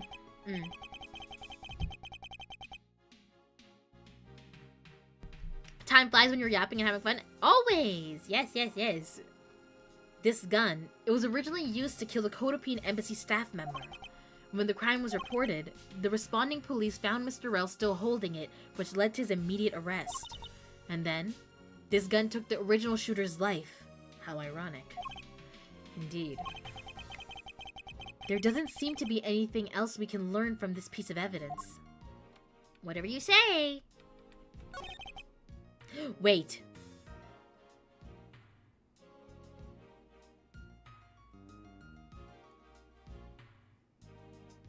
This knife. Does the key go to this knife somehow? Because it's kind of ornate as well, and it looks like there's a little hole in the bottom. I clicked the text before I could make my comment about the knife, though. I'm sure they'll zoom in on it. It's the knife that was used to kill Mr. Faraday. Who would have thought that such a beautiful piece of art could be used for such a cruel act? And it's never crossed your mind that you used your riding crop for the wrong purpose? That's odd. What is it? Mr. Faraday didn't mention anything about a knife in his organizer. What do you mean, go to this knife? What do you mean? What are you talking about, Zara? What do you... Oh, like the key... does the key maybe go into the knife? I don't know. There's like a... There's a slot in the bottom. Maybe I'm looking at it wrong. I don't know. That certainly is odd. Maybe I'm wrong, okay? Maybe I say stupid things sometimes. Maybe I'm just wrong. Okay. The weapon that was used to kill the Codepian embassy staff member was the gun. But if that's the case, then where did the knife that was used to murder Mr. Faraday come from? Isn't it obvious? It was brought into the courthouse by Mr. Rell. That's the only logical conclusion, right? No, because it's not that easy to smuggle a weapon like that in here. Every person who enters the courthouse doors is checked thoroughly for contraband. Furthermore, the suspect was handcuffed, making it impossible for him to bring a knife as large as this inside. Is that large? It looked kind of small to me. In that case, how do you suppose his knife ended up inside the courthouse? He put it up his butt. What? I need to think carefully here. There's nothing related to the knife written anywhere in Mr. Faraday's organizer. However, it is a fact that this knife came from Mr. Faraday's oh wait, it's from Mr. Faraday's evidence bag. Wait. They're saying Rell brought it in though, right? Okay, my thing still stands that he could have put it up his butt, but anyways. Conversely, there's one item listed in Mr. Faraday's organizer that no one has claimed to have seen today. So in order to solve this mystery, I believe I will need to take another good look at the evidence. Guys, are you sure the key doesn't go to the knife? I don't know. There's no mention of a knife, and there's no mention of a key. So, it kind of feels like they could go together.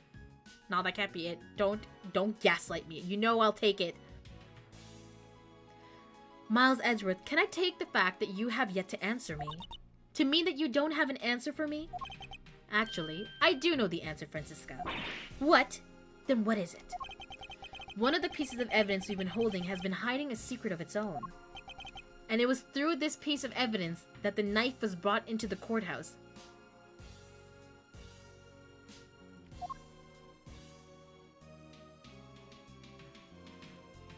Can I save? Nope. Alright. Have you actually inspected the key yet? Well, I haven't had the opportunity now, have I, Zara? Well, now I have. Would it be the organizer? I don't know, man. It was through this piece of evidence that the knife was brought into the courthouse. It has to be the organizer, right? Like, I meant the knife, but go off, Queen. Wait, where's the knife? Oh, there. I can't look at it more. I believe Faraday brought this as evidence. It was found in Rell's hand. Yes. I'm gonna assume it's this. I'm thinking it's this. This is the only thing that makes sense, right? This is the only thing that makes sense for smuggling a knife in, right? Tell me I'm right. Take that! Oh! I was wrong, though. Why would you lie to me? I don't see how that answers my questions at all. Every piece of evidence has some secretive aspect about it. Oh, then I demand to know what the secret is to this one. Alright, maybe there is no secret to this one. I need to think carefully here. There's nothing related to the knife written anywhere in Mr. Faraday's organizer. However, it is a fact that this knife came from Mr. Faraday's evidence bag. Conversely, there's one item listed in Mr. Faraday's organizer that no one has claimed. Okay, so it is the key! Which still makes no sense to me how that works, but hey. There's no limit on me fucking this up, apparently. Yes! I should have just gone with my gut the first time. Damn it. My lawyer instinct. I just do what I'm told. You can't argue with that. This Yatagarasu key Mr. Faraday mentions in his organizer. This is how the knife was brought into the courthouse. You're not making any sense, Miles Edgeworth. You just need to take a look... to look a bit closer, Francisca. You see what I mean. Or to see what I mean, holy shit. Don't the color and ornamentation of the key's handle remind you of anything? See, that's what I said! I said that! They do remind me of the knife. Very good. Both the Yatagarasu key in this photo and the murderous knife have this very unique design on their handles. Furthermore, even though Mr. Faraday mentions the Yatagarasu's key, the only object we found at the crime scene was the knife. You don't seriously mean to say... It appears that you finally caught up. And yes, I do mean to say that these two pieces are in fact one and the same. But that's impossible! Even if that is what you believe, we should still investigate this possibility. Now then, let us examine this knife in a little more detail. Flip that shit! Wow!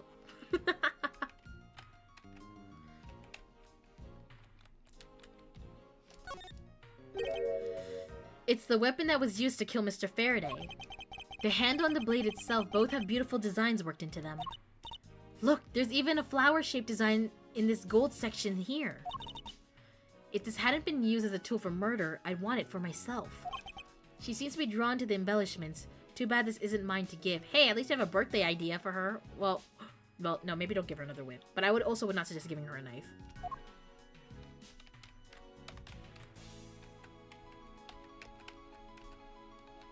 Is this something? Huh. Oh my... Ah! I knew it! Well, I thought the key was gonna go inside, but like, okay, you know what? Whatever. It still works out. I can't believe it turned into a key. To think there was such a trick to this thing. So the weapon used to kill Mr. Faraday is actually the key that Yatagarasu stole. This piece of information is more critical than anything we've learned up until now. A key of the photo... Or a photo of the key Yatagarasu sent, it turns into a knife. That's why I didn't get what you meant by go-to. Well, it looked like that there was a... Well, okay, before I knew that they were the same thing, I thought, like, maybe the knife or the key could be hidden in one or the other. I mean, technically they are. I just didn't realize that they were the same thing. Mr. Faraday only mentioned the key aspect of this piece of evidence in his organizer. It's possible that even he had no idea the key was hiding a knife blade inside. But if that's true, then only someone who knew about the key to knife trick could have killed Mr. Faraday. Even among law enforcement, this key was top secret. We're looking for someone who knew even more about this key than even Mr. Faraday. Meaning that the only person it could be is the one who sent the key in the first place. The great thief Yatagarasu. Then maybe Mr. Rel really was the Yatagarasu. And he was the one who killed Mr. Faraday. Isn't that one possible scenario? No, not really. Especially since Mr. Faraday was absolutely convinced that Mr. Rel was not the Yatagarasu. Besides, as Detective Bad said earlier, but when we questioned Rel about what was sent along with the white card, Rel had no idea what it was. I see. Alright then. I guess this person who knows the trick behind this key is someone else, and that person is the real Yatagarasu. It seems that this key is truly the key to solving this case. Weapon used to kill Faraday has secret ability to change into key the Yatagarasu sent. Okay. Did we check it all? That's odd. We're short one piece of evidence. And the piece that's missing is the surveillance video that was played in court. The surveillance video? How could a piece of evidence disappear? Where did it go? The video showing the moment in which Mr. Rel committed the murder. Where could it have gone indeed? I'm looking at you! I don't like her! Are you done with your inspection of the evidence? Yes, I'm finished. However, Your Honor, I am missing a single piece of prosecutorial evidence. Yes, that's how you say that. Your Honor, were you derelict in your duties?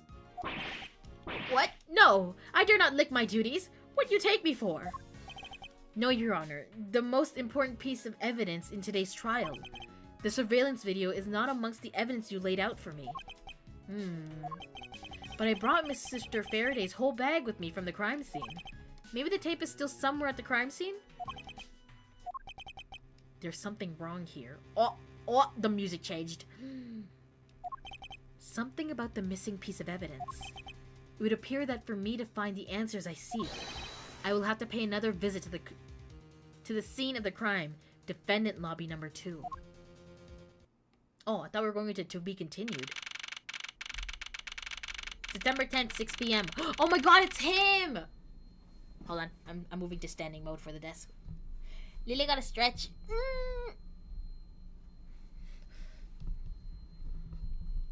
Oh, hold on. Hold on. I gotta mess with something here. My wires are getting all messed up. Okay. You guys would cry if you saw my cable management, because there's no cable management. Anyways, September 10th, 6 p.m. District Court, Defendant Lobby number 2.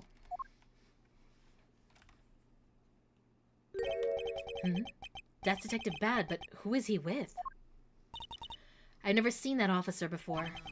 So did you find it? No, not yet, and I've looked everywhere. I see. Well then, please continue with the search. Understood. I'll continue the search. So you're the one running this show. Prosecutors like you shouldn't even be allowed at crime scenes.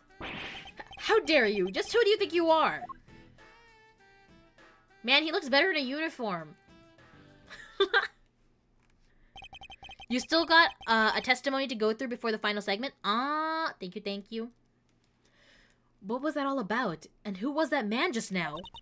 Whoever he was, I've never seen a more impudent officer in my life. Does he know that we're standing right here behind him? I know you're standing right behind me. What do you want, kids? Hi, Sanhwa! How are you, Sanhwa? Hope you doing well. Blah, blah, blah, blah. Yeah, only about 3 to 5 more streams of this. Wait, what do you mean 3 to 5? Is it that much longer? I thought we were gonna wrap it up today. Holy shit. I guess we'll see.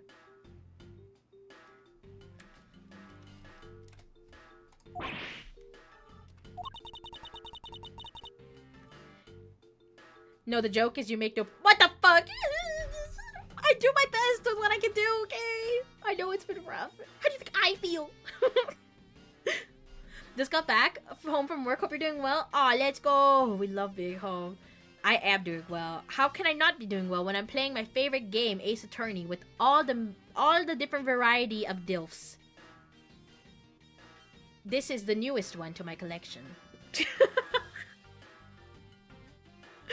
I'm glad you're doing well, Sanhwa. Nah, you should be able to finish this in like 3 more hours, God willing. Godspeed. What time is it now? 3, 4? We got— Yeah, I could do that probably. Maybe, probably. We'll see. It looks like you were paying attention after all. Of course I was. I have eyes in the back of my head. So that mirror isn't for vanity's sake. Ah! It's for him to keep an eye out. Keep an eye out on who or what it is behind him at all times. Sheesh. So tell me, Detective Bad, who was that rude man just now? The guy came here from the Republic of Zhengfa to study. He's Agent Lang. He's trying everything he can to revive the lost honor of his family. He's traveling the world to study different philosophies of detainment from scratch.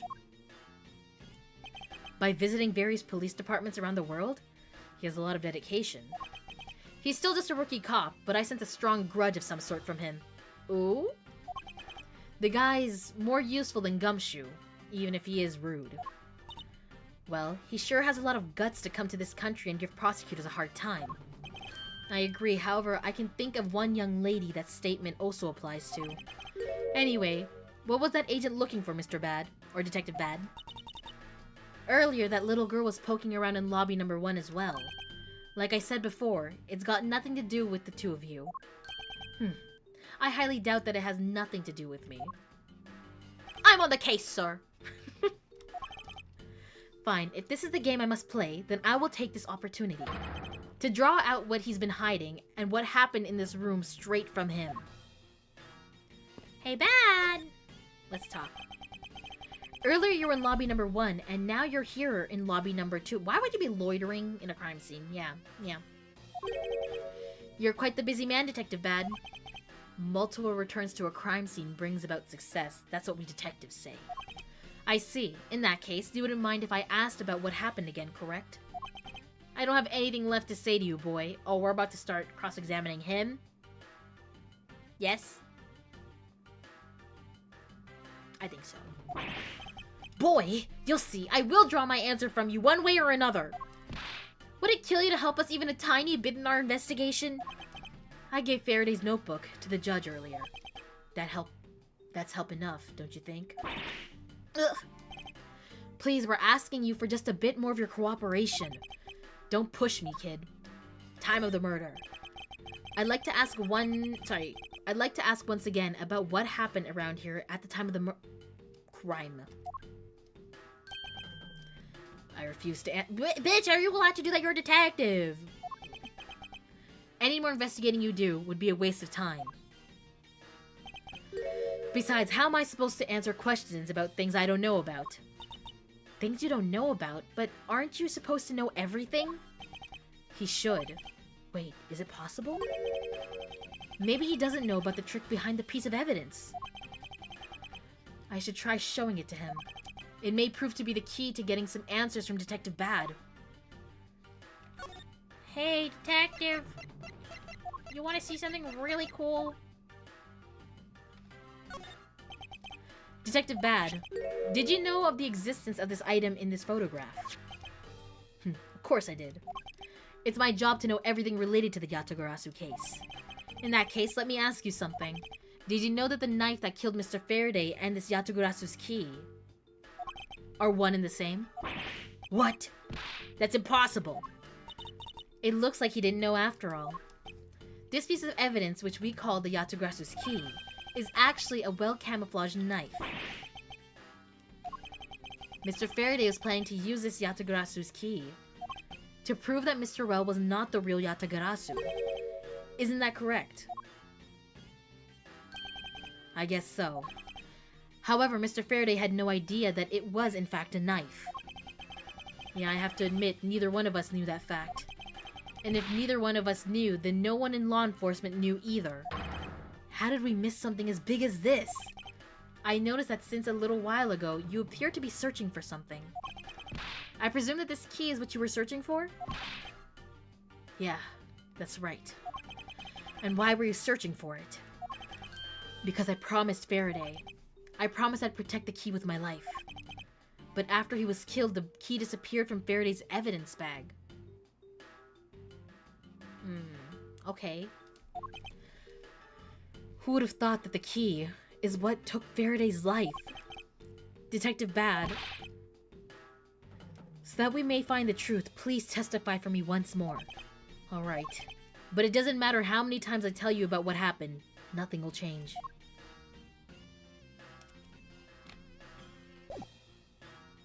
Time of the murder.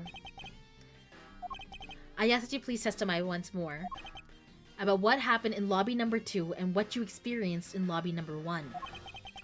My answer is still the same, and this is the last time I'm going to do this.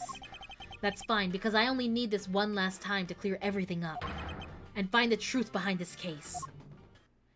Here we go! Detective Bad's movements. I was in lobby number 1 talking with you. We were talking about some trivial things. I don't think you'll talk about trivial things with someone who hates you, but okay. I heard the gunshot right before the trial was about to reconvene. When we heard it, you and I immediately dashed out into the hallway together. I saw Gumshoe goofing around there, and then we all ran into lobby number 2.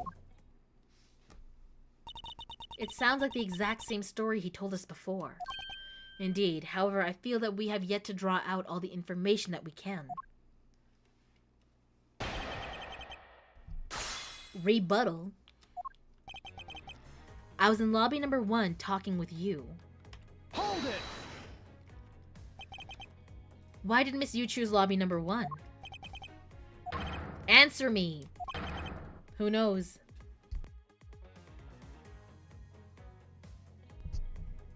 Sorry. She just said that she had something she wanted to talk to me about. And we walked into lobby number 1 together. That's all.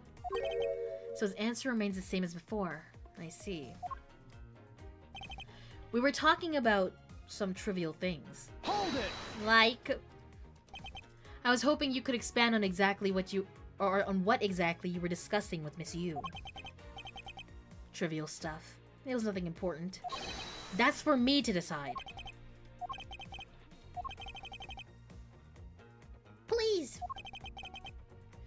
Alright, I suppose that's for him to decide. Moving on then. I heard the gunshot right before the trial was about to reconvene. Hold it! Until you heard the gunshot, did you notice anything else that was out of the ordinary? I didn't hear any other strange sounds until that gunshot. Okay. If the gunshot Detective Bad heard was really the one from the murder, that would give the other piece of evidence an entirely different meaning. I ask that you please amend your testimony with that statement just now. Sure. I didn't hear any other strange sounds until that gunshot. Did that really change anything? I heard the gunshot right before the trial was about to reconvene. I didn't hear any other strange sounds until that gunshot. Hold it! Detective Bad, you honestly don't remember hearing anything else? Yeah. Is it possible you were so involved in your conversation that you missed something? I've been a detective for a long time, and even if I were involved in something, I've got quite the habit of keeping tabs on everything that goes on around me. If there had been some other strange sound, you can be assured I would have heard it. You can be sure. Sorry, damn. Blah, I read it weird. I suppose with this detective, that's probably very likely. So that gunshot. When we heard it, you and I immediately dashed out into the hallway together. Hold it! And why did the two of you dash out into the hallway straight away? Because we clearly heard the sound of a gunshot. But he's saying that the instinct would have been to take cover, huh? And we knew it came from somewhere nearby. And how did you know that it was a gunshot? In my line of work, you hear enough of them to know. I suppose it's only natural for a detective to know what a real gunshot sounds like. But given the circumstances, the only person I could think of whose life would have been in danger was Faraday. That's why I ran into the hallway right away and headed for where he was. Man, I forgot the next case is long as fuck. Not quite Rise from the Ashes long, but it's up there. Yeah, Zara said it's like 9 hours long.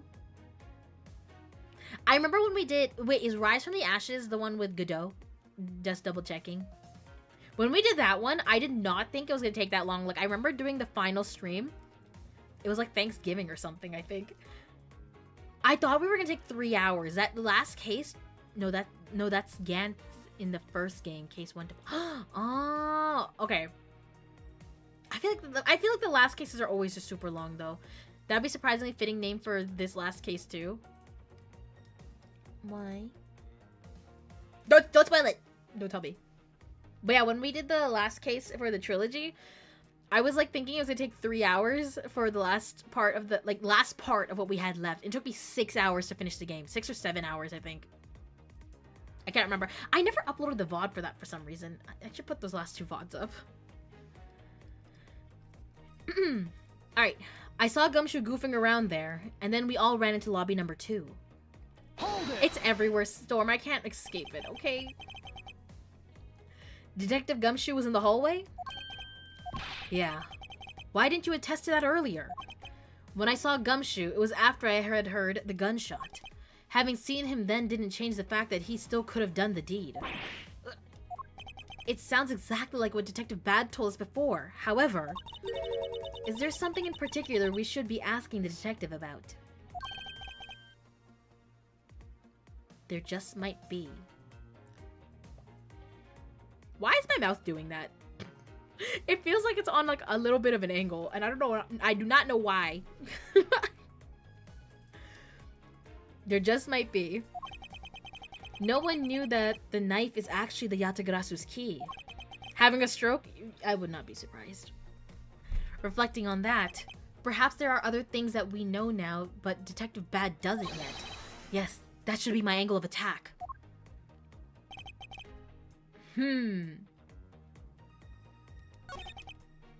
Talking about some trivial things. What do we... Okay, let's review our evidence, shall we?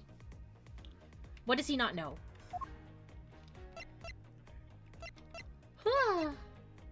The strategy? What is this? Wait, hold on. He heard the gunshots right before the trial was about to start. I don't think this goes against anything.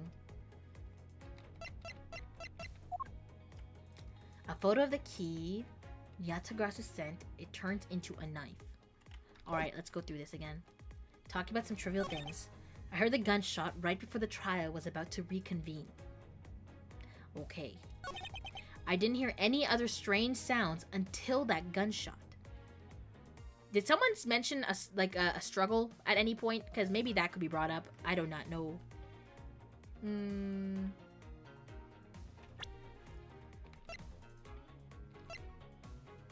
Didn't hear a sign of a struggle. Okay, well, never mind. Gumshoe!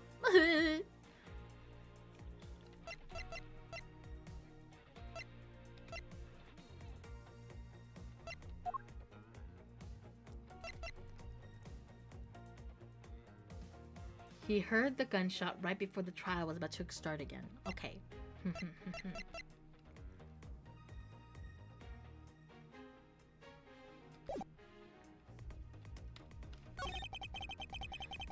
When we heard it, you and I immediately dashed out into the hallway together. I saw Gumshoe goofing around there, but then we all ran into lobby number 2.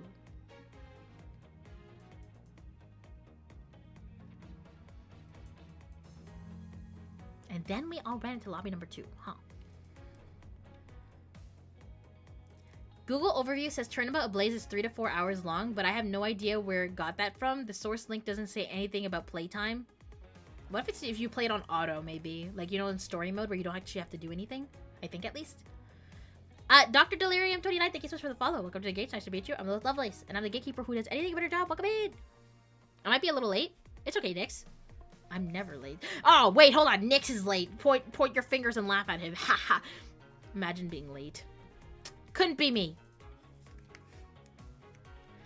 There's plenty of time. I ask forgiveness to the almighty gatekeeper for my late arrival. I don't know, man. I think I'm gonna have to consider this. Give me 1 sec. I'm getting a text from Gate Papa. This is for you for being late. Is that a pineapple on a pizza? What, are you trying to disrespect me right now?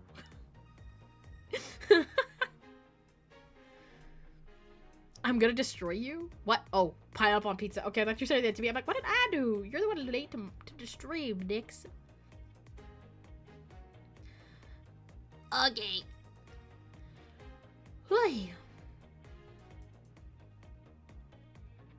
Saw Gumshoe goofing around there, and then we all ran into lobby number 2. Maybe I gotta read through the thing again. It's because he's Italian. Yeah, I missed that for a second. I'm sorry. I'm sorry.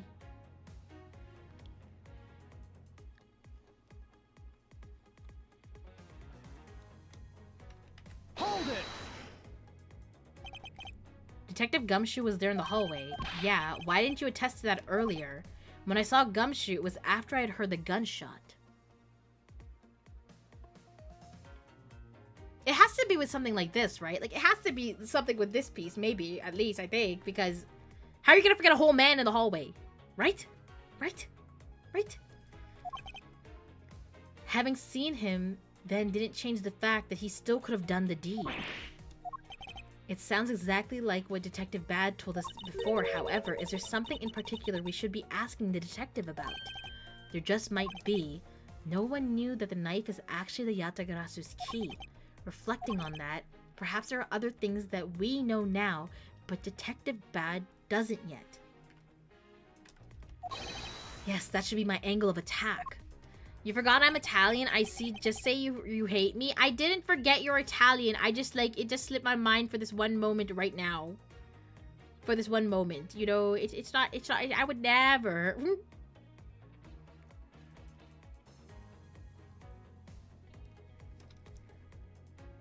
Talking with you. Okay, I'm gonna go through it again. Hold it! I'm not picking it up. I know they're saying with something we're missing. It probably has to do with the key somewhere, but I don't know where yet.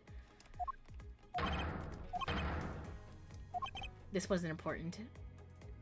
We walked into lobby number 1 together, that's all. So his answer remains the same as before, I see. It's not like I like you or anything. I'll get you, Nyx. I'll get you! Talking about trivial things, I heard the gunshot right before the trial was about to reconvene. Until you heard the gunshots, did you notice anything else that was out of the ordinary? I've been a bad girl. Ugh! That's why I'm being punished. Can't you see I'm trying to be a lawyer? I didn't hear any other strange sounds until that gunshot. I don't know why this sounds so suspicious, probably is. If the gunshot Detective Bad heard was really the one from the murder, that would give the other piece of evidence an entirely different meaning. If the gunshot Detective Bad heard was really the one from the murder, that would give the other piece of evidence an entirely different... The knife an entirely different meaning? Yes, no, maybe so.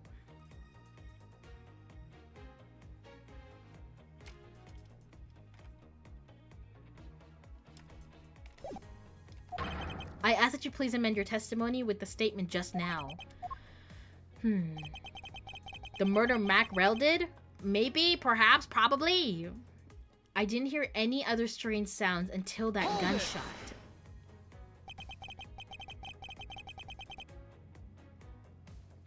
Detective Bad, you honestly don't remember hearing anything else. Yeah, is it possible you were so involved in your conversation that you missed something? Wait! It's coming back to me! It's coming back to me! Hey Lillith, what category are you in? Did I forget to change my stream category? My bad. It's a typical Tuesday, guys. Don't even worry about it.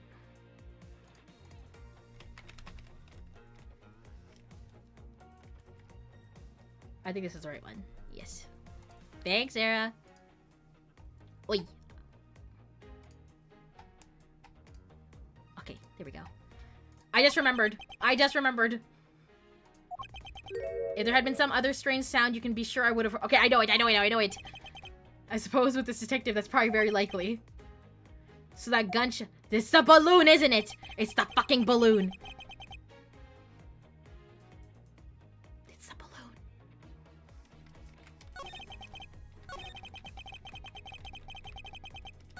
What? Ah! I didn't hear any other strange sounds until that gunshot. Okay.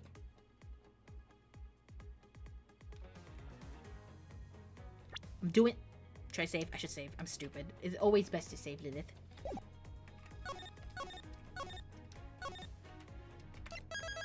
Okay, I'm ready.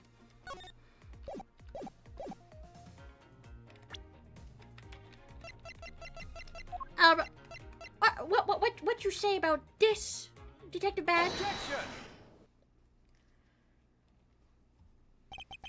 Detective Bad, does this balloon fragment remind you of anything? It's the same color as the one Kay was holding. Oh, so you knew about that girl's balloon? Yeah, I was sitting with her up in the gallery. During the recess just before we split up, I filled that balloon up for her. Well, as you may have heard... Wow! As you may have already surmised, this piece did indeed come from Kay's balloon. So, what about the balloon? I wonder if you might remember hearing this balloon pop at some point. What are you getting at? This fragment was found in the hallway right in front of lobby number 2. Furthermore, it was the sound of this balloon popping that the judge mistook as a gunshot. Oh, so the sound that the judge heard was not actually a gunshot, huh? On top of that, His Honor said that he heard the balloon pop about 20 minutes before the trial was to reconvene. Yes, which means that His Honor heard the balloon pop in the hallway when you were in lobby number 1, Detective Bad. And if you were in lobby number 1 at the time, you were close enough that you should have heard the balloon popping as well. So... Oh, he don't gaff. Shit, he's poking holes in our shit. Don't give me a so. We just proved that there's a flaw in your testimony. The crackling of truth is louder than the sound of your sweet naivete cracking. And since you kids don't seem to know, let me fill you in on something. Did you ever stop to think why the doors and walls of this place seem so rugged? That's because they were designed to keep secrets from being leaked. Oh, what is that supposed to mean? The doors and walls are super thick. The window panes are double layered. To top it all off, even the curtains are made of a special sound-absorbing material. Then, you mean... Since I was shut up inside lobby number 1, there was no way I could have heard that sound. But why...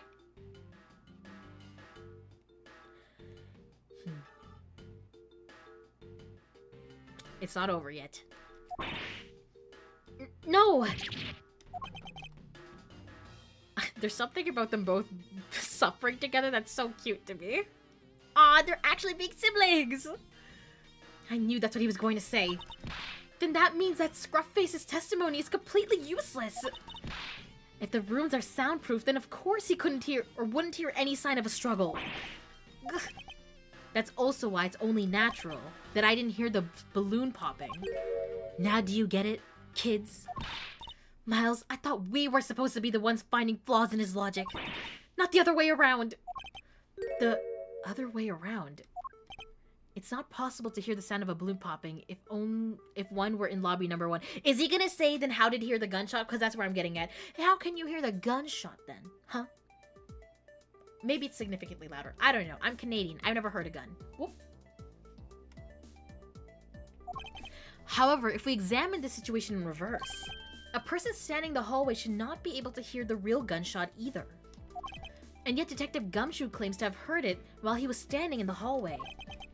Detective Bad, if that is the case, how exactly did you hear the gunshot? That's what I was saying! What do you mean how? I just did. It would it would appear that you have yet to realize the contradiction in your own words. Oh, how so? If the rooms are soundproof, as you say they are, then how did the sound of gunshot enter your ears? I see what you mean. I guess I'm more out of it from Faraday's murder than I thought. Which means that what exactly, Miles? In the end, what does it all boil down to? It boils down to this. There must be a reason as to how Detective Bad and Gumshoe heard a gunshot they theoretically could not have. The window's open.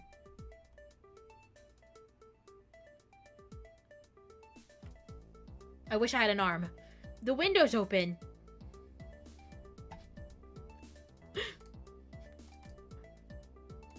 Hold on.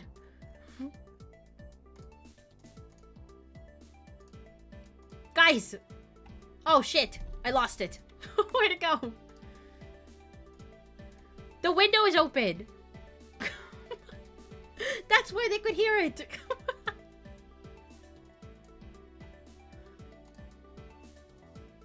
If only there was some reason for him to open lobby 1. Where did you get that? Don't ask questions you don't want answers from. Or answers to. Take a sip every time she says I'm Canadian? What? What?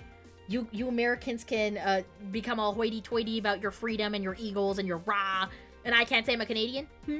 My home and native land? I'll get you, Storm. As to how Detective Bad and Gumshoe... Oh wait, I read this part.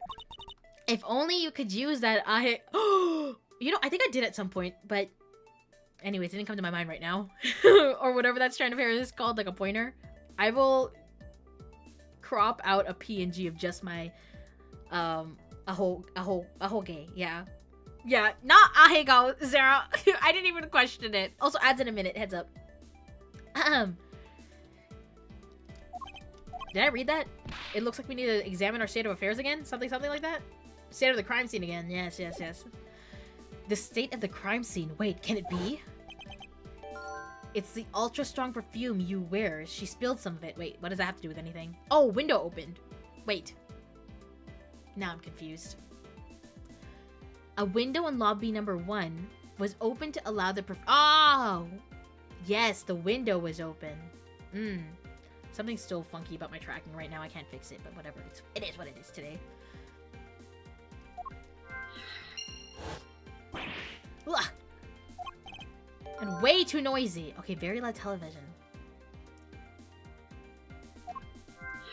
I see. The windows were open. The surveillance video? How could a piece of evidence just disappear? Where did it go?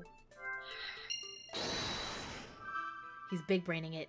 Lobby number 2 window. Wait. Hold on. No human can climb through. Wait, hold on. Hold on. Hold on.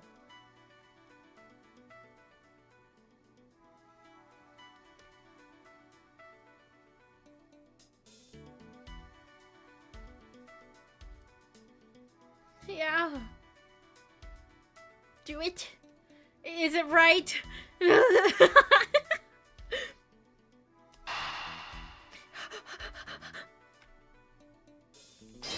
Please. Yes. My brain baby was born.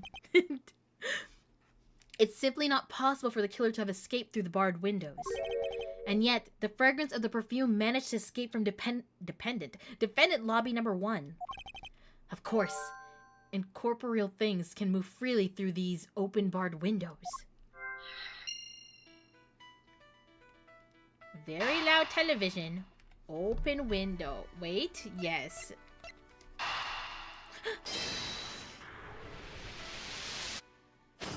Oh my god, easy peasy. Now then, what else besides the smell can go both in and out of an open barred window? The answer is sound. So no matter how careful the killer was, if the windows were open, the jig would be up. And since the windows in both defendant lobby number 1 and the hallway were open, that explains how the sound of a gunshot could be heard in both locations. Oh my god, she's lagging.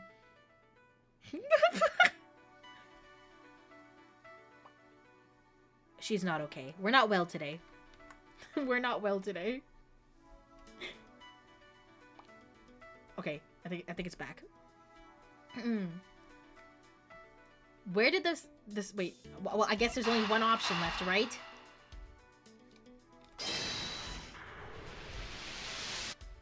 Watch it be wrong somehow. That's my luck. Did you end up updating stuff? I did. I updated VBridger, or no, I rolled back VBridger. I updated my phone, and yet we're still here. I'm actually doing, I don't know if I'm doing worse or better now.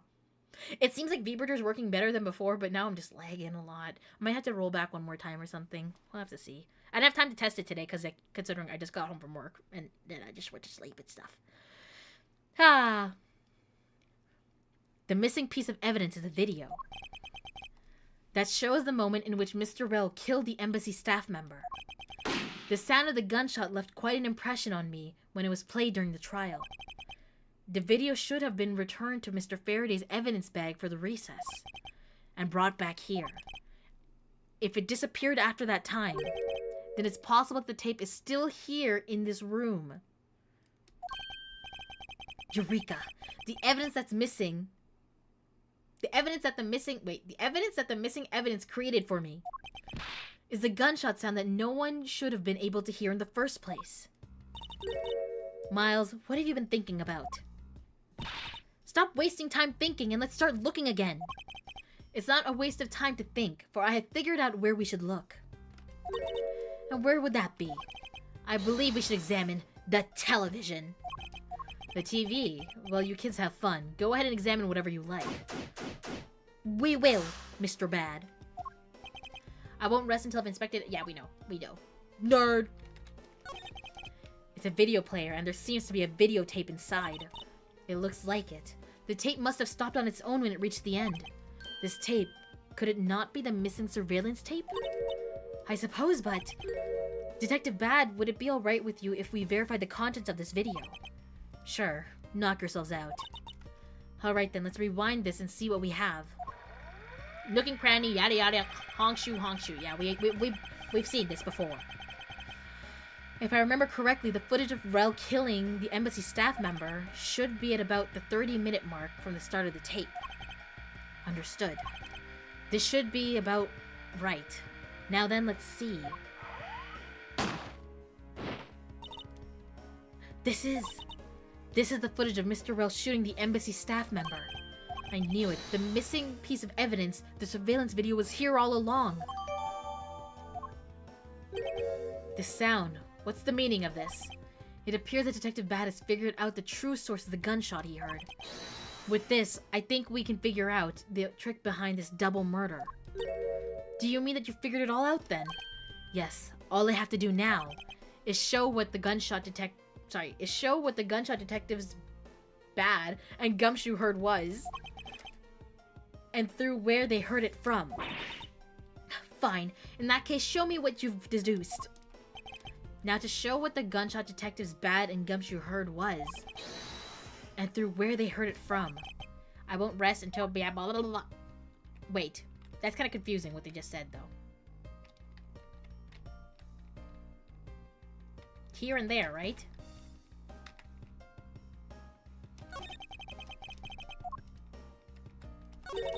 So someone left this video on play the whole time, huh? I suppose so. Other than the killing, there's hardly a sound on the rest of the tape.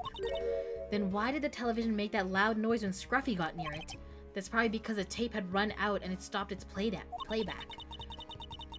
It's not just bad luck. The detective has the worst timing in the world, too. Someone purposefully left the video on play. The question is why? Just as with the spilled perfume in lobby number 1, if the windows were open, that piece of evidence's sound would have also dissipated out. Now to show what the gunshot Detectives Bad and Gumshoe heard was, and through where they heard it. Okay, so we probably deduce it here. T.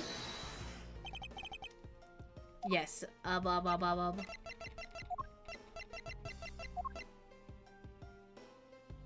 I'm gonna do it! Eureka! If the door and windows to the crime scene, namely this room we're in, were closed, the killer could have used the gun and no one would have been the wiser. That's true. This courthouse does seem to be well designed for such a thing, as it were. You guys are still on about urethras. I can't believe it. However, what happened in reality was Detective Gumshoe, Detective Bad, and Miss Yu. All three of them heard the gunshot. Well, the window in lobby number 1, number 2, and the hallway were open. So naturally, the people in those locations could hear it. But then, why would the criminal open the window in the first place? To allow the gunshot to be heard, I suppose. Correct. That's the only logical conclusion we can draw from this. But why was that necessary in the first place? I want a real answer, Miles. I demand satisfaction. Very well. I believe that the killer wanted to manipulate our perception of a certain fact. What was it the killer wanted to manipulate our perception of? The crime scene? When the crime took place? The Moya weapon. When the crime took place? The crime scene? When the crime took place. The killer wanted to fabricate the time of death to their precise witness. And they used the gunshot in the surveillance video to do so. So that's why the tape was left running. You mean the gunshot I heard was from this video? Yes, which means that the murders really occurred at an earlier time than we thought. It must have been during the recess, but before Detective Gumshoe was on duty. Someone who has no alibi for that time period and planned this crime out in advance. That person is the real killer. Yay!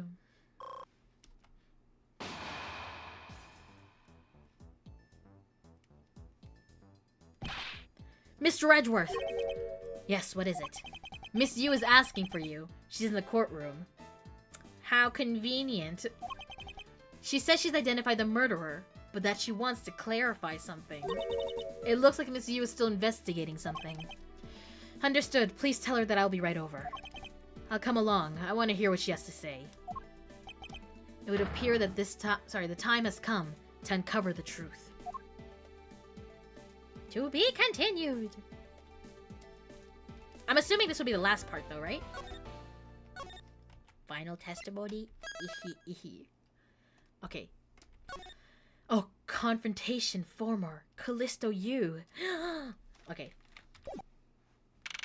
I'm gonna switch back to sitting down now.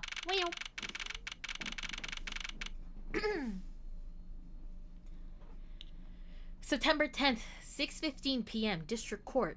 Courtroom number 3. You, my beloved? Ugh. I don't see it.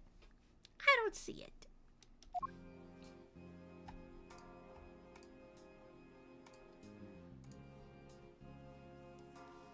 My baby! Am I talking about Detective Bad or Kay, though? No one will ever know.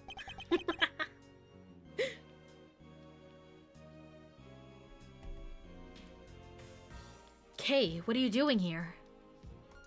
Whoa, hold on. I was tabbed out.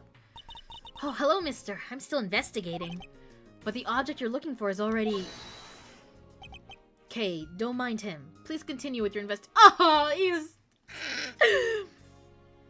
something about big grumpy guys being softies. Yeah, what?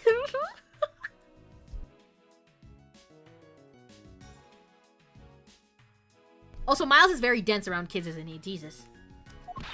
Lillith, you're so right. We have something to do. My other husband's life is on the line. Okay, you got it. My other baby. Now we're talking about Gumshoe, okay? No one will ever know. Detective Bad, haven't we already found what you were looking for? If it means I can keep her in the dark just a little while longer, any little task will do. My heart can't take this.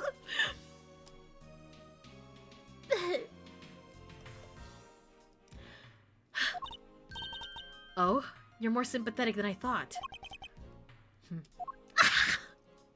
It's fine. Lock in. Lock in! I've been waiting for you, Edgeworth. I've also been waiting for the moment in which we can finally lay this case to rest.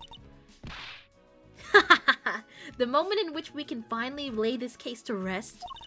Wasn't that when we placed Detective Gumshoe under arrest? Oh, shut up, girl. How could you like her? I think we've more than solved this case already. Don't you? We'll see. It all depends on whether or not your logic holds. Hold on, I'll do this. Oh, I see we even have a viewer in the gallery. And why, even Mr. Bad is here. A viewer in the gallery? I'm hardly just a bystander. I started looking around, I was like, who's here? And then I just realized it's Francisca she's referring to. I have a duty to see this case through to the end. No matter how it turns out. Oh, is that right? Oh, she's so bitchy. I kind of like it. She's a little bitchy, but I don't like her. I don't like her. Anyway, I thought you might like to hear what I've slaved away to find out. I've taken statements on every single person's movements. During this time, when our suspect was in the hallway, short hair and glasses. You guys could have just asked. I forgot to do it earlier. I just realized now that my hair was still down. My bad. Thank you for the 30 bits, that is. Thank you. It's pretty obvious who did it by now, right? It was you, right? It has to be her. She's the only one who's still, like, on Gumshoe. Get off. He's mine. What? Anyways, during the time when our suspect was in the hallway, I also confirmed that there is no possible route of escape from lobby number 2. Therefore, the killer must, without a doubt, be Detective Gumshoe. Shut up. And that's all you have? Yeah, that's all there is to my conclusion and this case. Sorry, but I beg to differ. In a trial, there's always time for a rebuttal, and we are standing in a court of law. It'd be more than appropriate to follow the rules of court in this case, don't you think? How absolutely like a rookie to think such a thing. But alright, I'll play along and give you a proper testimony. If my logic is correct, then I've already won. All I have to do now is to prove it, by showing who the real killer is. Misuse argument. No, it wasn't me. What? It was her. Everyone sans the suspect has an alibi for when the gun went off. Yeah, what about you? What's your alibi, you? Care to share? Furthermore, the areas around the crime scene have all been thoroughly investigated, right? I also confirmed that there's no possible escape route from lobby number 2, which leaves us with one unshakable conclusion that Detective Gumshoe is the killer. Now hold your horses. Now that you have your testimony, I expect a good rebuttal, Edgeworth. But of course, there is no need to confront her logic head-on right now. I should instead focus on drawing out any trump card she has up her sleeves.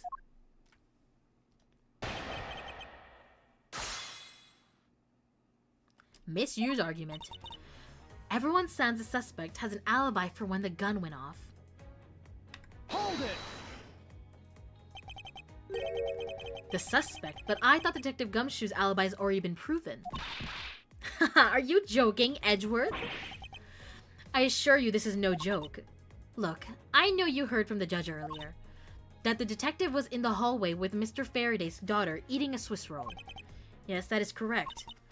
But see, that was 20 minutes before the real gunshot went off, right? And the problem is there's no one else who can corroborate what he did since the snacking.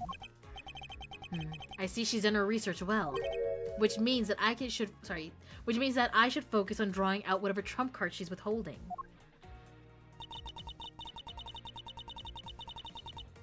Furthermore, the areas around the crime scene have all been thoroughly investigated, right? Oops, forgot to press. Hold it!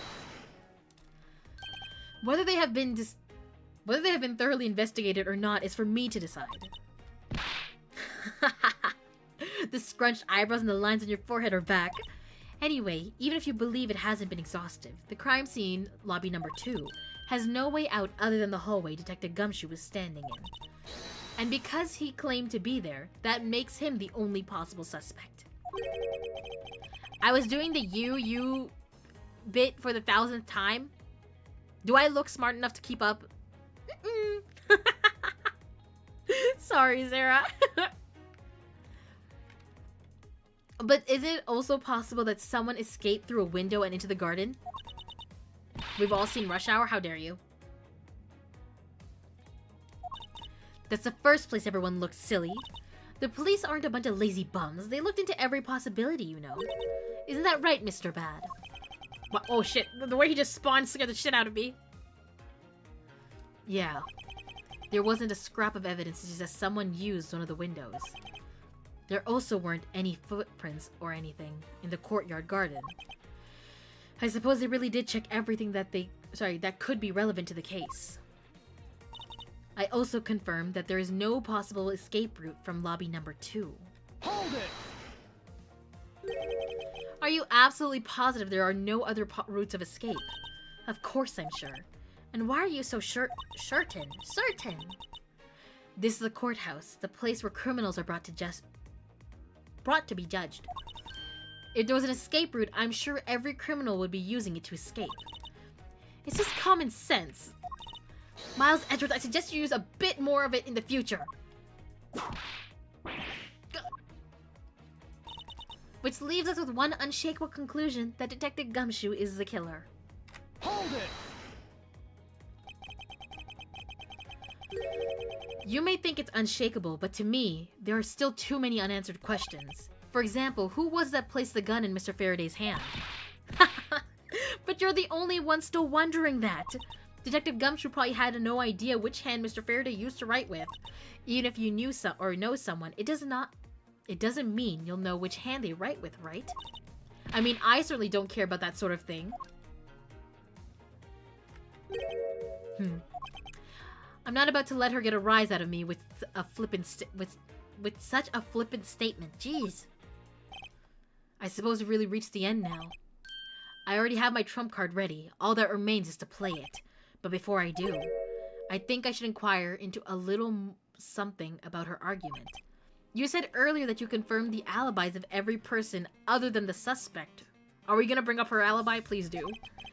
However, I don't recall either Francisca or myself speaking with you about the subject. But there were witnesses.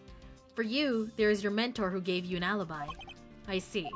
As for the little Missy, she came to the courthouse during the recess and was stopped by a security guard at the door to the hallway. She gave him quite a whipping for that, or so I heard.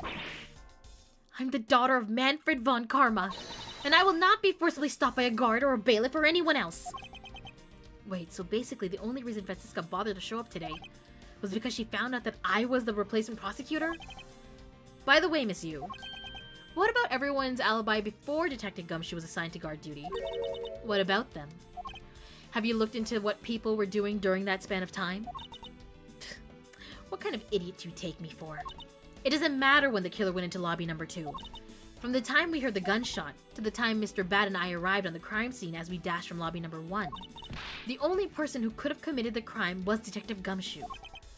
Yes, let's talk about when you and Detective Bad heard the gunshot, shall we? Yes, throw it in his face. That felt very Gordon Ramsay of him for some reason.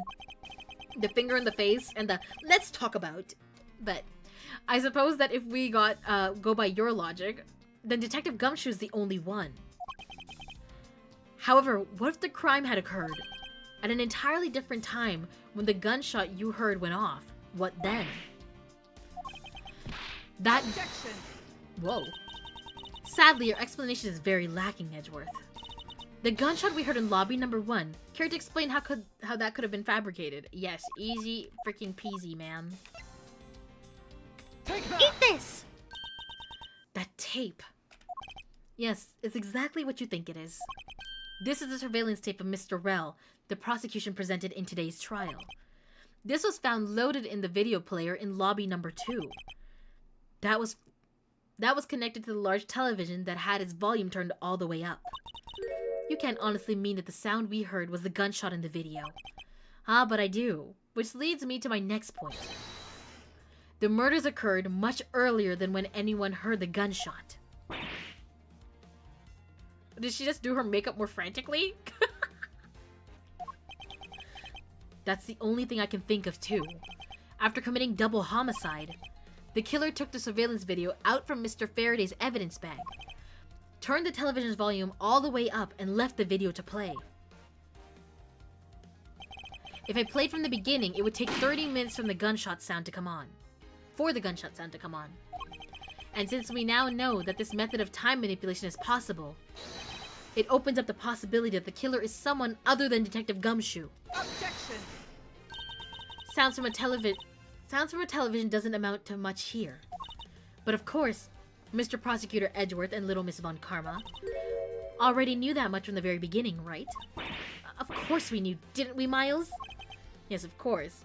We know about the soundproof quality of these courthouse rooms. The courthouse's rooms, yes. Of course, I'm not about to admit we had no idea until only a little while ago. That's right, and if the rooms are soundproof, then we should not have been able to hear it. And yet, we heard the gunshot clear as day. And? That's it! End of story! But it's not. How should I explain why she was able to hear a gunshot from a soundproof window? The door was open, the window was open, there's a hole in the wall. The window was open. There is actually one common point between lobby number 1 and lobby number 2. And it is that despite the fact that both rooms have air conditioners installed, a window was open in each. Now we know that the window in lobby number 2 was opened by the killer. However, a window in lobby number 1 was also opened. Objection! I know it's the point of the game, but it always tickles me how clueless and one-tracked these professional prosecutors are. Wait, someone did send a video of like a lawyer reacting to Ace Attorney, and it was actually pretty funny to watch. She was like, actually, this would never happen. Oh, you know what? This would get them thrown out. Seeing it through the professional's eyes is always a little silly. But I guess we need to win the game, huh? And not all of us have passed a bar exam. It's probably just coincidence that they were both open at the time. Objection! You are being too, flippant. I don't like you. It's no mere coincidence, I assure you. Why was the window open in lobby number 1? The answer is that a certain person did something to cause the window to be opened. And the person who triggered that action, that person's a real guilty party. The real killer in this double murder is... Wait, you know what? Her dad's looking kind of fine now. I don't know what it was. I don't know if I said that earlier, but anyways, I got distracted. You. Take that! Miss Callisto, you. I hereby formally indict you of the murder of Mr. Faraday and Mr. Rell. Judge, no. What? You indict me? Are you serious, Miles? Why do you think she's the killer? I don't understand her motive just yet. I mean... She blames both of those people for her sister dying, does she not? I don't know, man. There seems to be plenty of motive to me. Judge, I charge Miss Yu with being stinky and murder. Both. You could be two things. But of course I'm serious. Because she's the only one who could have done it. Well, Miss Yu, do you still feel like laughing now? Of course I do, Edgeworth. My argument must not be tight enough yet. Although I never thought things would spiral into this. But I'll have you know I'm enjoying this dance quite a bit. I guess this means it's time for my own rebuttal now, right? Here we go. Oh. Bailiff, arrest this woman. She's simping for another man. What? How am I going to jail? I didn't do anything wrong. I haven't done anything wrong. Misuse rebuttal. You argue that the window was opened. However, do you have proof it was I who did it? Furthermore, do you have proof that the tape was used in committing the crime? Frankly, I'm shocked at you for going around accusing people of murder like this. Especially with a logic as full of hole as yours. Didn't you spill all your perfume all over the place? This is where it really starts. I must let my guard down for even a second or the truth will blow away. Now is the time to put the patented Von Karma perfect proof to the test. Quick stretch. Okay. You argue that the window was opened. However, do you have proof it was I who did it? I'm pretty sure Detective Bad said so. Hold it. Evidence. All I need to do is have some prints analyzed and we'd know straight away. Be my guest. She sounds as though she has the room to maneuver, which means even if I were to be able even if we were able to lift prints, they'd only show that it was someone else's, but why that someone else was forced to open the window? That's simple logic. Why don't I try presenting that piece of evidence? I have nothing to lose. What's wrong? The scrunched eyebrow lines on your forehead, they're all back. More importantly, are you going to be okay not running a fingerprint analysis? Yes, I'll be fine. Oh, well in that case, I'll just continue with my testimony, alright? Should we try presenting the evidence right there? I'm gonna save, just in case. It would be the perfume bottle, right? That's what we would present there.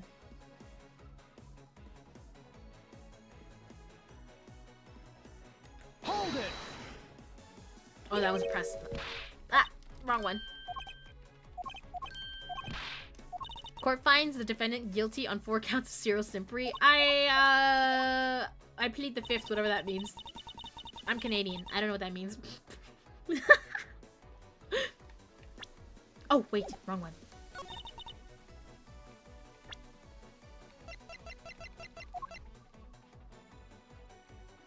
What was I saying? Oh, yes, this. What have I stumbled into? You've stumbled into court. Welcome in. I'm sure you've seen this before, haven't you, Miss Yu? Edgeworth, I never knew you were into wearing that kind of perfume. It's not exactly what I'd recommend for boys, you know. Well, this isn't mine! That's right, it's mine, and I received it from Detective Badge, you see. Miss Yu, you can pretend all you like, but we all know at least this much is for sure. That you're the one who gave this bottle of perfume to Detective Bad. And that you're super easy to rile up. So, what about the perfume? While you were in lobby number 1, you made a big show of spilling some of this perfume. That's according to Detective Bad. Oh, I know. You also knew that if you spilled it, he would naturally move to open a window. Objection. Come now, I've already told you that's just a big coincidence. After we opened the window in lobby number 1, I just left it open, you know. So maybe it was just dumb luck that we heard the gunshot through the window. Objection. The timing of when you were going to spill the perfume is something you could control. And the most important fact about... Where did I get people from? Oh, there's people in the next line. Anyways, and the most important fact about this case is when people were made to hear the shot. Furthermore, it would have been pointless if you didn't have an alibi for yourself at the time. You mean... Miss Yu, you were the one who called Detective Bad into lobby number 1. When you saw him bring Detective Gumshoe into the hallway. Is that correct? Why aren't you laughing? All of today's premeditated events could have only been thought up by you, Miss Yu. Oh, the music is cut. Wait, is she British? Oh, I mean, that's what she sounds like whenever she opens her mouth. Did she say hold it or objection? I don't remember. Pleading the 5th means not giving testimony because it would incriminate you. Yes, I plead the 5th. You accuse me of murder on the fact that I spilled a little perfume? Well, allow me to say this much. I couldn't have killed Mr. Faraday. Why? Would you care to testify as to why? Look, I've had a lot of fun today, really. But I grow weary of this game of cat and mouse. Let's make this the last testimony and wrap up this absurd case once and for all.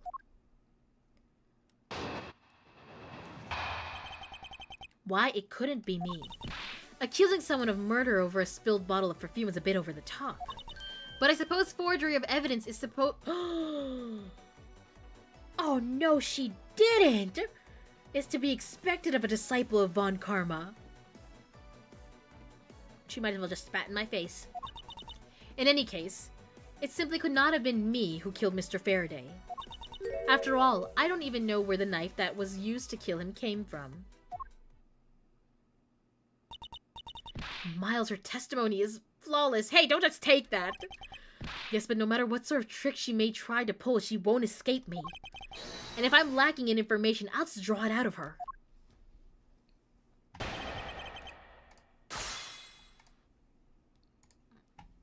Why it couldn't be me.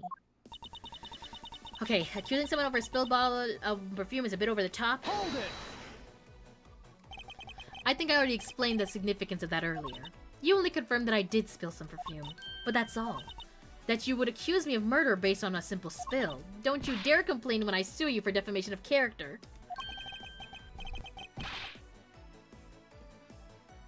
Do as you like, but as for me, I believe. You believe? I believe that you're the true culprit in this case. My, you're enthusiastic. Of course I should have guessed. But I suppose forgery of evidence is to be expected of a disciple of Von Karma. Hold it! I formally request that you desist in your attack against my mentor. Yes, or we'll sue you for defamation. All I'm doing is telling the truth. Well, maybe more like spreading gossip. Although your admitted denials are, shall we say, just adding fuel to the fire. How dare you say such a thing? Wow. Calm down, little girl. Don't let her get to you. Why did you have to ruin my fun? Well, shall I continue? In any case, it simply could not have been me who killed Mr. Faraday. Hold it! And why exactly could you have not killed him? I was just about to testify to that. You're such an impatient man. I'm not really into that, you know, Edgeworth. No one said we were into you either. Your preferences have no bearing on what is at hand. Feeling a little uncomfortable, are we? Objection! Monsieur, you will desist in this tomfoolery and return to your testimony. And Miles, if you're going to lose your cool, then I won't show you any mercy. Sorry. Sure. As I was saying, I couldn't have possibly killed Mr. Faraday. After all, I don't even know where the knife that was used to kill him came from. Hold it! The key. That key! At this rate, she will inevitably escape. But if she really was the one who killed Mr. Faraday, then she must have known about the existence of the knife. I'm sorry, Monsieur. Maybe you weren't aware. However, the knife that was used to kill Mr. Faraday was taken from his evidence bag. Miles, what do you think you're doing? I'm drawing the truth out of her. That's what I'm doing. Huh? But I don't recall a knife being presented at the trial earlier today. Tisk, tisk, tisk. Well, I suppose that's because the evidence was something Mr. Faraday had yet to use. So that's what you're trying to do. Look, why don't you cut it out with the lies? I've already figured you out. There was no knife inside Mr. Faraday's evidence bag. How do you know that? Because you took the tape, huh? It's because you took the surveillance tape, right? Right, you? The only evidence he had yet to present was the key the Yatagarasu had sent. I thought she wasn't supposed to know about that. Or was she? I can't remember what Detective Bad said. And unless a key can magically turn into a knife, you really don't have a leg to stand on. That's kind of suspicious to say, don't you think? Did you really think you could trap me? Come now, be honest. I never intended to do such a thing. It was all a misunderstanding on my part. In any case, I wonder if you might append what you just said to your testimony. Sure, why not? I'll even say it as many times as you'd like. There was a key in his evidence bag, but you can't kill anyone with a simple key. Hold it! Monsieur, I would just like to confirm something with you one more time. Oh? About what's going to happen to Detective Gumshoe after this? I don't need to ask you about that, because he isn't the killer. Looks like the number of wrinkles on your forehead have increased yet again. That issue aside, Monsieur, I'd like to ask you about what was inside the bag. You are sure it was a Yatagarasu's key, correct? Yes, I'm sure. Which is why I'm completely baffled as to where that knife could have come from. I think I've just spotted the road to a perfect victory. Finally, it would appear that you have revealed your true identity, Monsieur. You should have just presented it. I didn't want to ruin the flow now. Miles, her final statement. Yes, I know. All I have to do is to present the evidence. But what is this ominous feeling that I can't shake?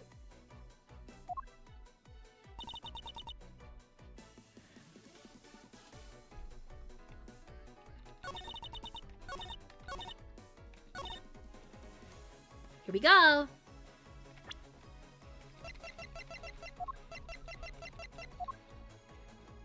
Wait, show her the knife. The key? No. We show her the knife. I think? She already knows the key. So if we show her the knife, then she'll be like, what the fuck are you showing me the knife for? I hope, at least. Objection! Oh, yes, the music stopped. That's always a good sign. Miss Yu, I wonder if you might take a look at this photo for me. Oh, either works? Damn. This is a picture of the key that Yatagarasu sent to the police. However, while it may look like a key at first glance, it, in fact, has a secret ability to transform into a knife. Which means that what was inside Mr. Faraday's bag was both the Yatagarasu's key and the murderous knife. You knew that the key was inside Mr. Faraday's bag, did you not? Yes. Well, with the Yatagarasu's key alone... Do you understand? Oh. Are you done yet? I still haven't had a good look at it. Showing it to me from that far away, you could be lying for all I know. You would even now still feign ignorance? I'm not feigning anything. But we can't have you accusing me of a crime with false evidence now, can we? Yeah, she's really throwing that false evidence bit in our face. I mean, Mr. Von Karma. I've heard some very interesting rumors about him. Are you mocking my papa? Don't you dare sully the good name of my mentor. Now take a good look. This piece of evidence is more than real. Wow, who knew that there was such a trick to this thing? Are you satisfied now? But of course, you knew from the very beginning, didn't you? You knew that the knife and the Yatagarasu's key are one and the same. Otherwise, someone like you, who isn't a member of law enforcement and who would never have been privy to this trick, would have never known about it to begin with. Furthermore, there's something that the Yatagarasu sent to the police. How did you have knowledge as to what it was? Actually, I heard it from Faraday. Just before he dragged Mr. Well off, he told me. Oh, that's right, I almost forgot. He also told me of the key turning into a knife at the same... What kind of bullshit is this? She could support a skyscraper with that foundation? Oh, hell yes. It must be cakey. But he didn't tell me about how the key actually transforms. Objection! What you are saying is simply not possible. Oh, and why not? Because even frickin' the other guy didn't know about it. Because Mr. Faraday himself didn't know about the hidden knife within the key. Never mind. For within these pages, he mentions nothing about a knife. Objection! I'm not sure he would have written everything in his organizer, you know. Wouldn't something of this importance be better left to oral communication? Objection! Unfortunately, that is also impossible. Because Detective Bad didn't know about the knife aspect either. What would have been highly classified information even within the police force. And is something that even the lead detective on the case didn't know. Why would Mr. Faraday have felt the need to share such information with the opposition? Yeah, I guess he wouldn't have much of a reason to. Looks like I gave a pretty lame excuse, huh? How can you laugh at a time like this? She probably just realized the flaw in her logic and is actually in a panic over it. But that's not something we need to concern ourselves with. I suppose you're right. Miss Yu, I'd like to state that I also know how you... I also know how you know the real nature of the knife. Do you now? Well, why don't you put your money where your mouth is and show me? Oh, I will, and I'll wipe that smile off your face by the time we're through. This is the moment of truth, the secret behind the Yatagarasu's key. Only one person would have had knowledge of that. Only one person would have knowledge of it from the get-go. Who would have known from the start that the Yatagarasu's key could change into a knife?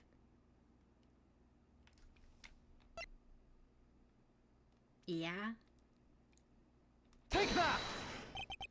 That would be the— Was I wrong?! How could I have been wrong? Thanks for the best laugh I ever had. Damn, that ruined my beautiful conclusion. Damn it! But wait a second. I was mistaken. It wasn't you. It was me, Miles. I'm so sorry. This is the moment of truth. The secret behind the Yatagarasu's key.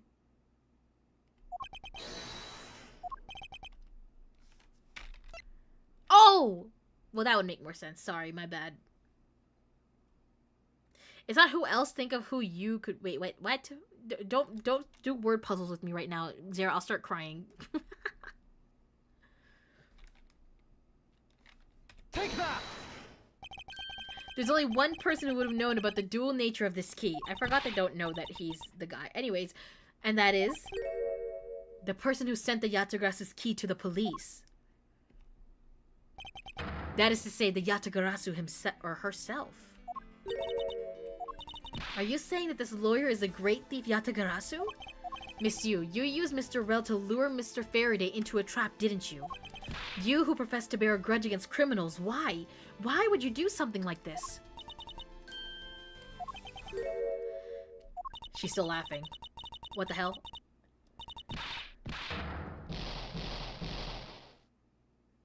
I need an adult. Why is she doing that? Who would have thought that you, a stupid rookie prosecutor, would see through me? You're sending the biggest chill down my spine right now, Edgeworth. This feeling of thrill, it's even greater than when I sneak into someplace. You killed Faraday? Why? Answer me, Callisto Yu. Callisto Yu, huh? That's not my real name. Because my real identity is, yes, the great thief Yatagarasu. Let me tell you something, Edgeworth. Mr. Faraday was one difficult man to deal with. For you see, he had discovered my true identity, which is why I had to erase him from the world of law. Wait, now I'm confused. I thought he was it, because Kay is claiming she's it. I'm so confused. I made Rel an offer, an acquittal for a little favor in return. All he had to do was accuse Mr. Faraday of being Yatagarasu in court. But once we entered the recess, Rel was dragged off by Mr. Faraday, which threw my plan into a complete mess. I chased after them and eavesdropped on them through a crack in the door. That Rel caves to only two things, money and authority, just as all thugs do. I feared my plan was going to be ruined if Mr. Faraday held onto Rel any longer. Plus, if I had let them continue on the way they were, I would have been found out. That's why I had no choice. I had to kill them both. But didn't you say you despise criminals? But do I really? Have you forgotten about the KG-8 incident too? Maybe. What sort of woman would? So then, was it your plan to kill Mr. Faraday with the very evidence that you sent? Well, I had a good idea of what Mr. Faraday was going to do. I anticipated that Mr. Faraday was going to prove that Rel wasn't the Yatagarasu by using this Yatagarasu's key as evidence, and that he would bring it with him. Which is why I thought to use the knife portion. With a weapon as well disguised as this, no one would be the wiser. Because who in their right mind would think something like this could be a weapon? I casually entered lobby number 2 on the pretext that I had to talk with Mr. Faraday. And in order to get in with him, I pretended to be worried about something. He then let me hold the Yatagarasu's key just like that. He never noticed that I had changed the key into a knife inside that plastic bag. And he didn't have the chance to take note of the knife when that took his life. How could you kill him? I knew him for a long time, you know. At the very least, I thought to give him a quick and painless death. But if you killed Mr. Faraday first, there was no need for you to kill Mr. Rell as well. Well, technically it's a witness, so... I believe I mentioned why when we were placing Detective Gumshoe under arrest. Something about having accidentally created an eyewitness. And how that led to the killer to think about setting them up as though they'd killed each other. Then the trick with the surveillance tape. Yes, I hadn't actually planned to use a gun. The risk was too high that I'd be caught. However, that's when I remembered the existence of that surveillance tape. Which is why I had Rell help me set up the crime scene. And after all was said and done, I rewarded him with all his hard work with a bullet. Damn. She's an ice cold bitch. Jesus Christ. You're a defense attorney, aren't you? How could you? How could you betray a client? A client? If you want to talk about who was a client of whose first, it was me. I was the client in the murder of the Codepine Embassy staff member, Dead Man. You ordered a hit job? You still haven't figured it out, Mr. Bad?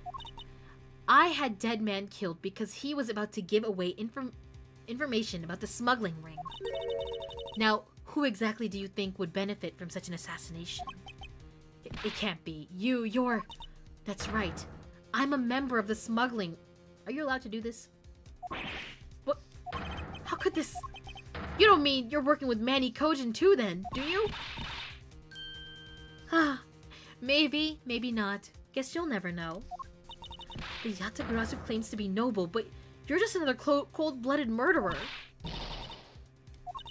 That's right, little girl. The Yatagarasu is just another killer. Be quiet, you. Yatagarasu, you can run from the law, but you'll never escape it. So just humbly accept the judgment of this court. Hey, Edgeworth. Did you know? The Yatagarasu has 3 legs. Do you know why that is? Whoa, I thought I heard a creak. That scared the crap out of me. No? Well, let me tell you. It means that the Yatagarasu has more than one razor-sharp way to do her work. You can't do that! That's not allowed. You really are too naive, Edgeworth. You even handed the Yatagarasu key right to me without a second thought. Everything may not have gone according to plan, but I'll still gladly take it. You mean... the key was your real target? And even after I gave you such great evidence, didn't I tell you to always keep a good eye on a criminal? Or you may regret what comes of your negligence. You two, get down! Oh my god, look at the way he has to lean over the desk. It's kind of... sorry. My body, I can't move. Hey, mister, to your right! Oh, goddamn. You! What? Get her, Bad! Jesus! The kid's running after her, too. Are you alright, Francisca? I'm perfectly fine, Miles. Her voice is shaking, but it looks like she's unharmed. Where did Kay go? There's no way. No, she's alive. I know that. I've seen her grown up. What? That gunshot! Oh, that's a gunshot! Wait, Detective Bad, don't die! September 10, 7 p.m., District Court, Courtroom number 3. Oh my god. Oh, I 2 dilfs in one room? What? Sorry, but it looks like she got away. I called the precinct. They should have a perimeter set up soon. Detective Bad, are you alright? I heard a gunshot.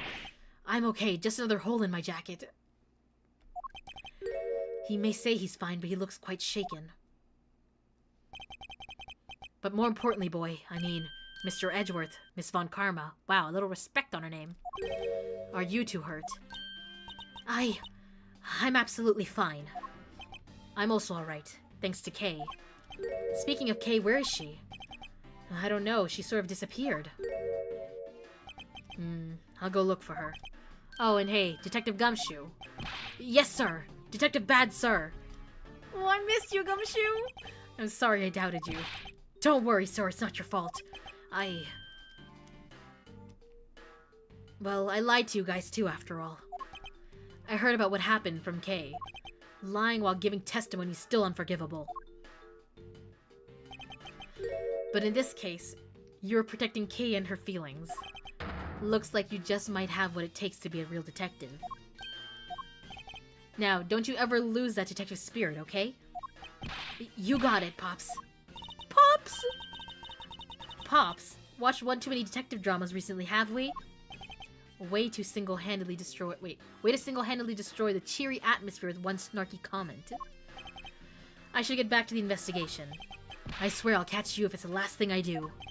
Be careful, Detective Bad, and take care. Thanks. Well, I'm off. Maybe we'll run into each other again someday.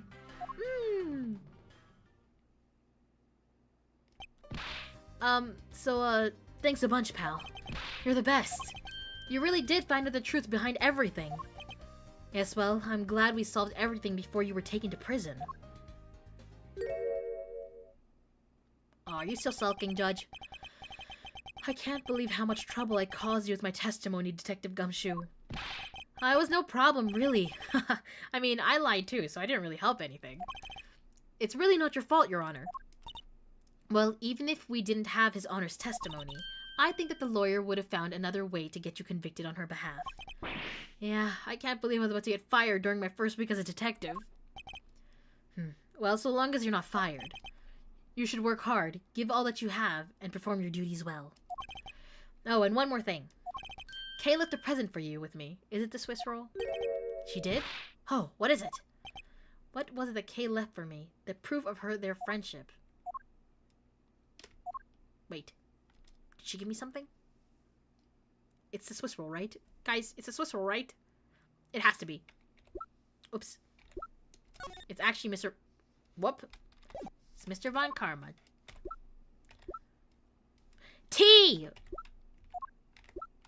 Jesus Christ. Take that! It's a courthouse special Swiss roll. Can I really have it? Yes, it's a present meant for you after all. Thanks a bunch. You have no idea how happy this makes me, pal. I'm gonna go eat this right now. Sure, go ahead. The Swiss rolls Detective Gumshoe and Kay bought together. Sorry. While the one Kay saved never reached her father... I'm gonna kill my... No, sorry. It's fine. It's fine. It would appear that her sentiments have touched the heart of this detective. He's so happy. It's as though he's having a welcome back celebration of his own. Well, I was asked by Kay to give it to him. Whoop! That was good, pal. I can't believe I got to eat 2 of these delicious things in one day. It's like I'm in Swiss roll paradise or something. I gotta thank Kay myself. Hey, wait. Where is she? He only noticed just now? Was his mind not present when we discussed her earlier? Detective Bad left to go search for her earlier. Maybe you should go join him. Yeah, you betcha, pal. I'm gonna go help him. Oh, but first... You know what, pal? Actually, I guess I shouldn't be so rude to you anymore, huh? Yeah! I'm gonna stick right by your... I'm so happy. I'm gonna stick right by your side from now on, Mr. Edgeworth, sir. I'm giddy. I'm so giddy inside. Ah! I love lore. I sense nothing but a most troublesome relationship with that ominous statement. We should go home too, Miles. We have to hurry and report what has happened to Papa. Agreed. Well, I'm afraid we must be going now, Detective. Roger, sir. And don't you worry, I'll investigate the next case around real well. I'm sure you will. I'm sure you will. I'll, be counting on you. The scent of trouble is definitely in the air. Thus, like a bad dream, my first outing at court came to a disturbing end. A few months later, I was finally able to properly stand in court as a prosecutor. But the detective in charge of the investigation was as I dreaded, Detective Gumshoe. After that, he became my direct subordinate. I have tried, but words fail to describe the immeasurable suffering he has caused me. But I suppose that's just how things are.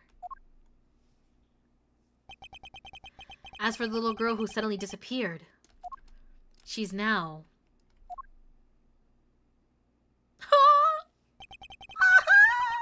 I can't. Try to hold on to this happiness when you feel the pain of the next case. What does that mean?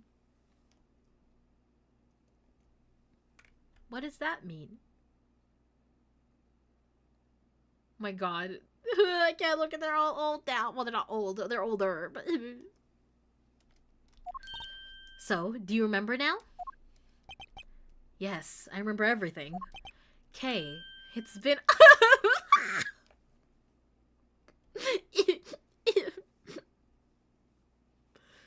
It's been a while. I can't do this.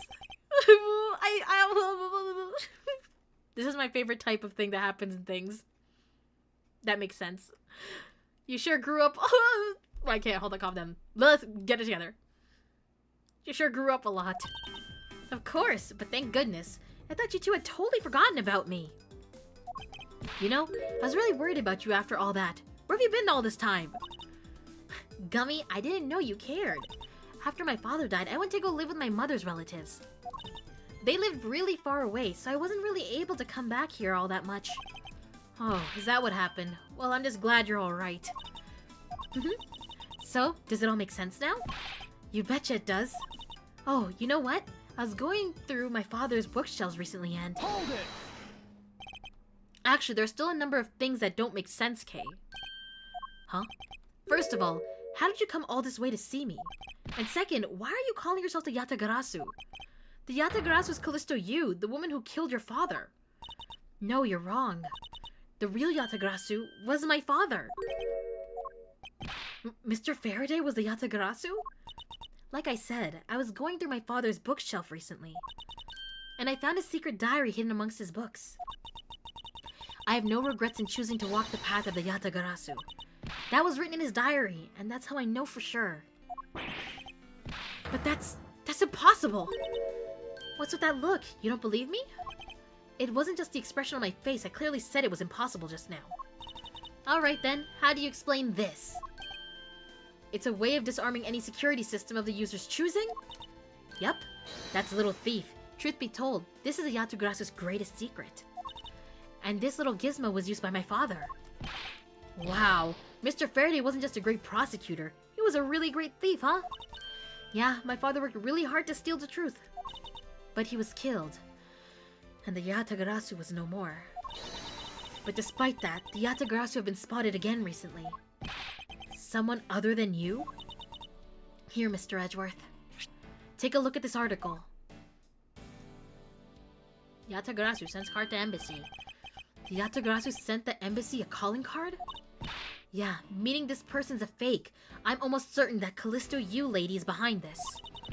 Because the real Yatagarasu would never send something like a gaudy card out. But the Yatagarasu did send a white card along with anything to be publicized. That's what Detective Bad told me 7 years ago, if memory serves. Or were you about to see GILF Detective Bad now? Also, ads in a minute. Well, as soon as I heard the news, I got all wound up and I knew I couldn't just let it go. So I searched you out. So I searched you out so that I could obtain the truth behind the Yatagarasu. Because if anyone can help me find it, I figured it's you, Mr. Edgeworth. So you're saying that I have your father's and Miss Yu's identities backwards? Yes, because a real Yatagarasu is noble to the end. And I want to revive the real, noble Yatagarasu. If I don't, my father will never be able to rest in peace. Kay. Kay, you're so honorable. Girl, it's been less than a decade. Listen, that man was old. It's not a bad thing. It's not an insult. I don't care what anyone else thinks. I'll always be here to cheer up. I'll always be here to cheer you on, pal. Even if you are honorable, a thief is a thief. And if you're plotting to commit a crime, then I'm afraid I can't be complicit. Mr. Edgeworth. Ugh, you guys are not making it easy for me. Who am I supposed to support now? Mr. Edgeworth, what I want from you is not to steal something. What I want is the arrest of that evil woman. That evil woman. You mean Callisto Yu. I think it's hard for me to catch her all by myself. But I thought that since you were able to expose her for who she is, then maybe... Please, Mr. Edgeworth, won't you help me? Come to think of it, I do believe I owe you. Huh? Owe me what? When Miss Yu made her escape, it was you who saved my life. Furthermore, you helped me with the investigation today. I am not so rude to leave favors unrepaid. Sorry. Then you mean... Yes. That case has been weighing down my soul ever since that fateful day. Perhaps the time has come to settle things once and for all. If you don't intend to sully your hands in a crime, then I believe I can help you. Mr. Edgeworth, thank you! Yay, Mr. Edgeworth, sir! Isn't that great, Kay? Yay, it sure is, Gummy! Even though he had completely forgotten about her until just now. What is with their chummy relationship? The great thief Yatagarasu. After all that time, the true identity of the thief sank back into the darkness. Would we say his name was Burn Faraday? Yes. Callisto Yu and Kay Faraday. The phantasmagorically, yes, changing identity of the great thief Yatagarasu. And the Yatagarasu's real goal. It would all come to light the day after I made the promise to Kay. The end. Yay! Oh my god, I was smiling so much at the end of that. I don't know if you guys can tell. Yeah. Okay. And with that, we'll end our lawyerly duties. Yeah, we could tell. Oh, wrong one. Sorry, I can't hide my joy. I'm just so full of it. I love joy. I love Gumshoe. I love Ace Attorney.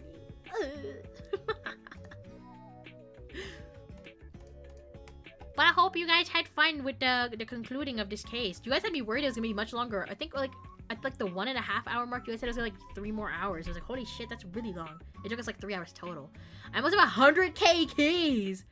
Do I win anything when I do? I you know, someone I think Ray said she had like something thousand key, like tens of thousand keys, and she also was like, you need to do something. But I was like, I don't know what to do with that. Like I just don't have.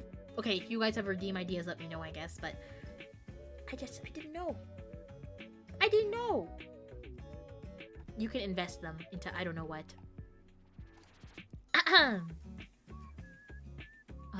Hold on, where'd it go? Well, 2 returning characters in the next case. One we've even seen before in this game. I wonder who. Would it be Chief Gant? Maya?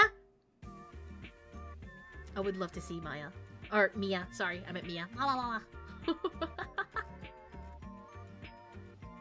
Could be even Phoenix, no? Who knows? I don't know. Wait, no, we're in the past now. We're in the future now. Never mind. I wonder. Well, I guess we'll find out next time, huh? Steel Samurai, Daddy! Wait, Will Powers is gonna be in the next one? He's back? Mr. Will Powers is back? Is he gonna be accused of another murder? Because that guy just has, like, ass luck. He has the worst luck. Wait, where am I? Wah, I'm losing it. Ah, thank you for the pat, Zara. Alright, good night, bro. Good night, Zara. And with that, I'm probably also gonna end. I haven't eaten... Well, I ate breakfast, because I got home at, like, 9. So I bought some cereal on the way home, because I didn't have any cereal, and I ate the cereal. But then I went to sleep for a few hours before stream. But now I'm kind of feeling hungry, so I'm gonna get my dinner ready, I guess. Thank you for the pat, Teres, and thank you for the hydrate, Zara. Thank you. I'm not 100% sure if I'm gonna have a stream for tomorrow yet. I might have something to do. But I will update the rest of the schedule in the Discord by tonight. / early AM mornings of Tuesday for me. Yes. I'm gonna find someone to raid real quick. Give me a second. Let's see. Who is... Why is this all the way over here, actually? Good question. No wonder I'm confused. Who is around? Who's here? Okay. Let's raid out too. Let's raid to 6. She's working. She's yapping and she's working on editing. Hi, Madoshi. So you're catching us a little at the very end of stream. But I hope you're having a good day so far. If you guys are heading over to Six's stream, please be sure to be respectful and read our chat rules and be nice and everything. We love Six here. Other than that, stream schedule should be up at some point. Yeah! Thanks for streaming. Of course, Dennis. Thank you for hanging out. Thank you for hanging out, everybody. I appreciate it.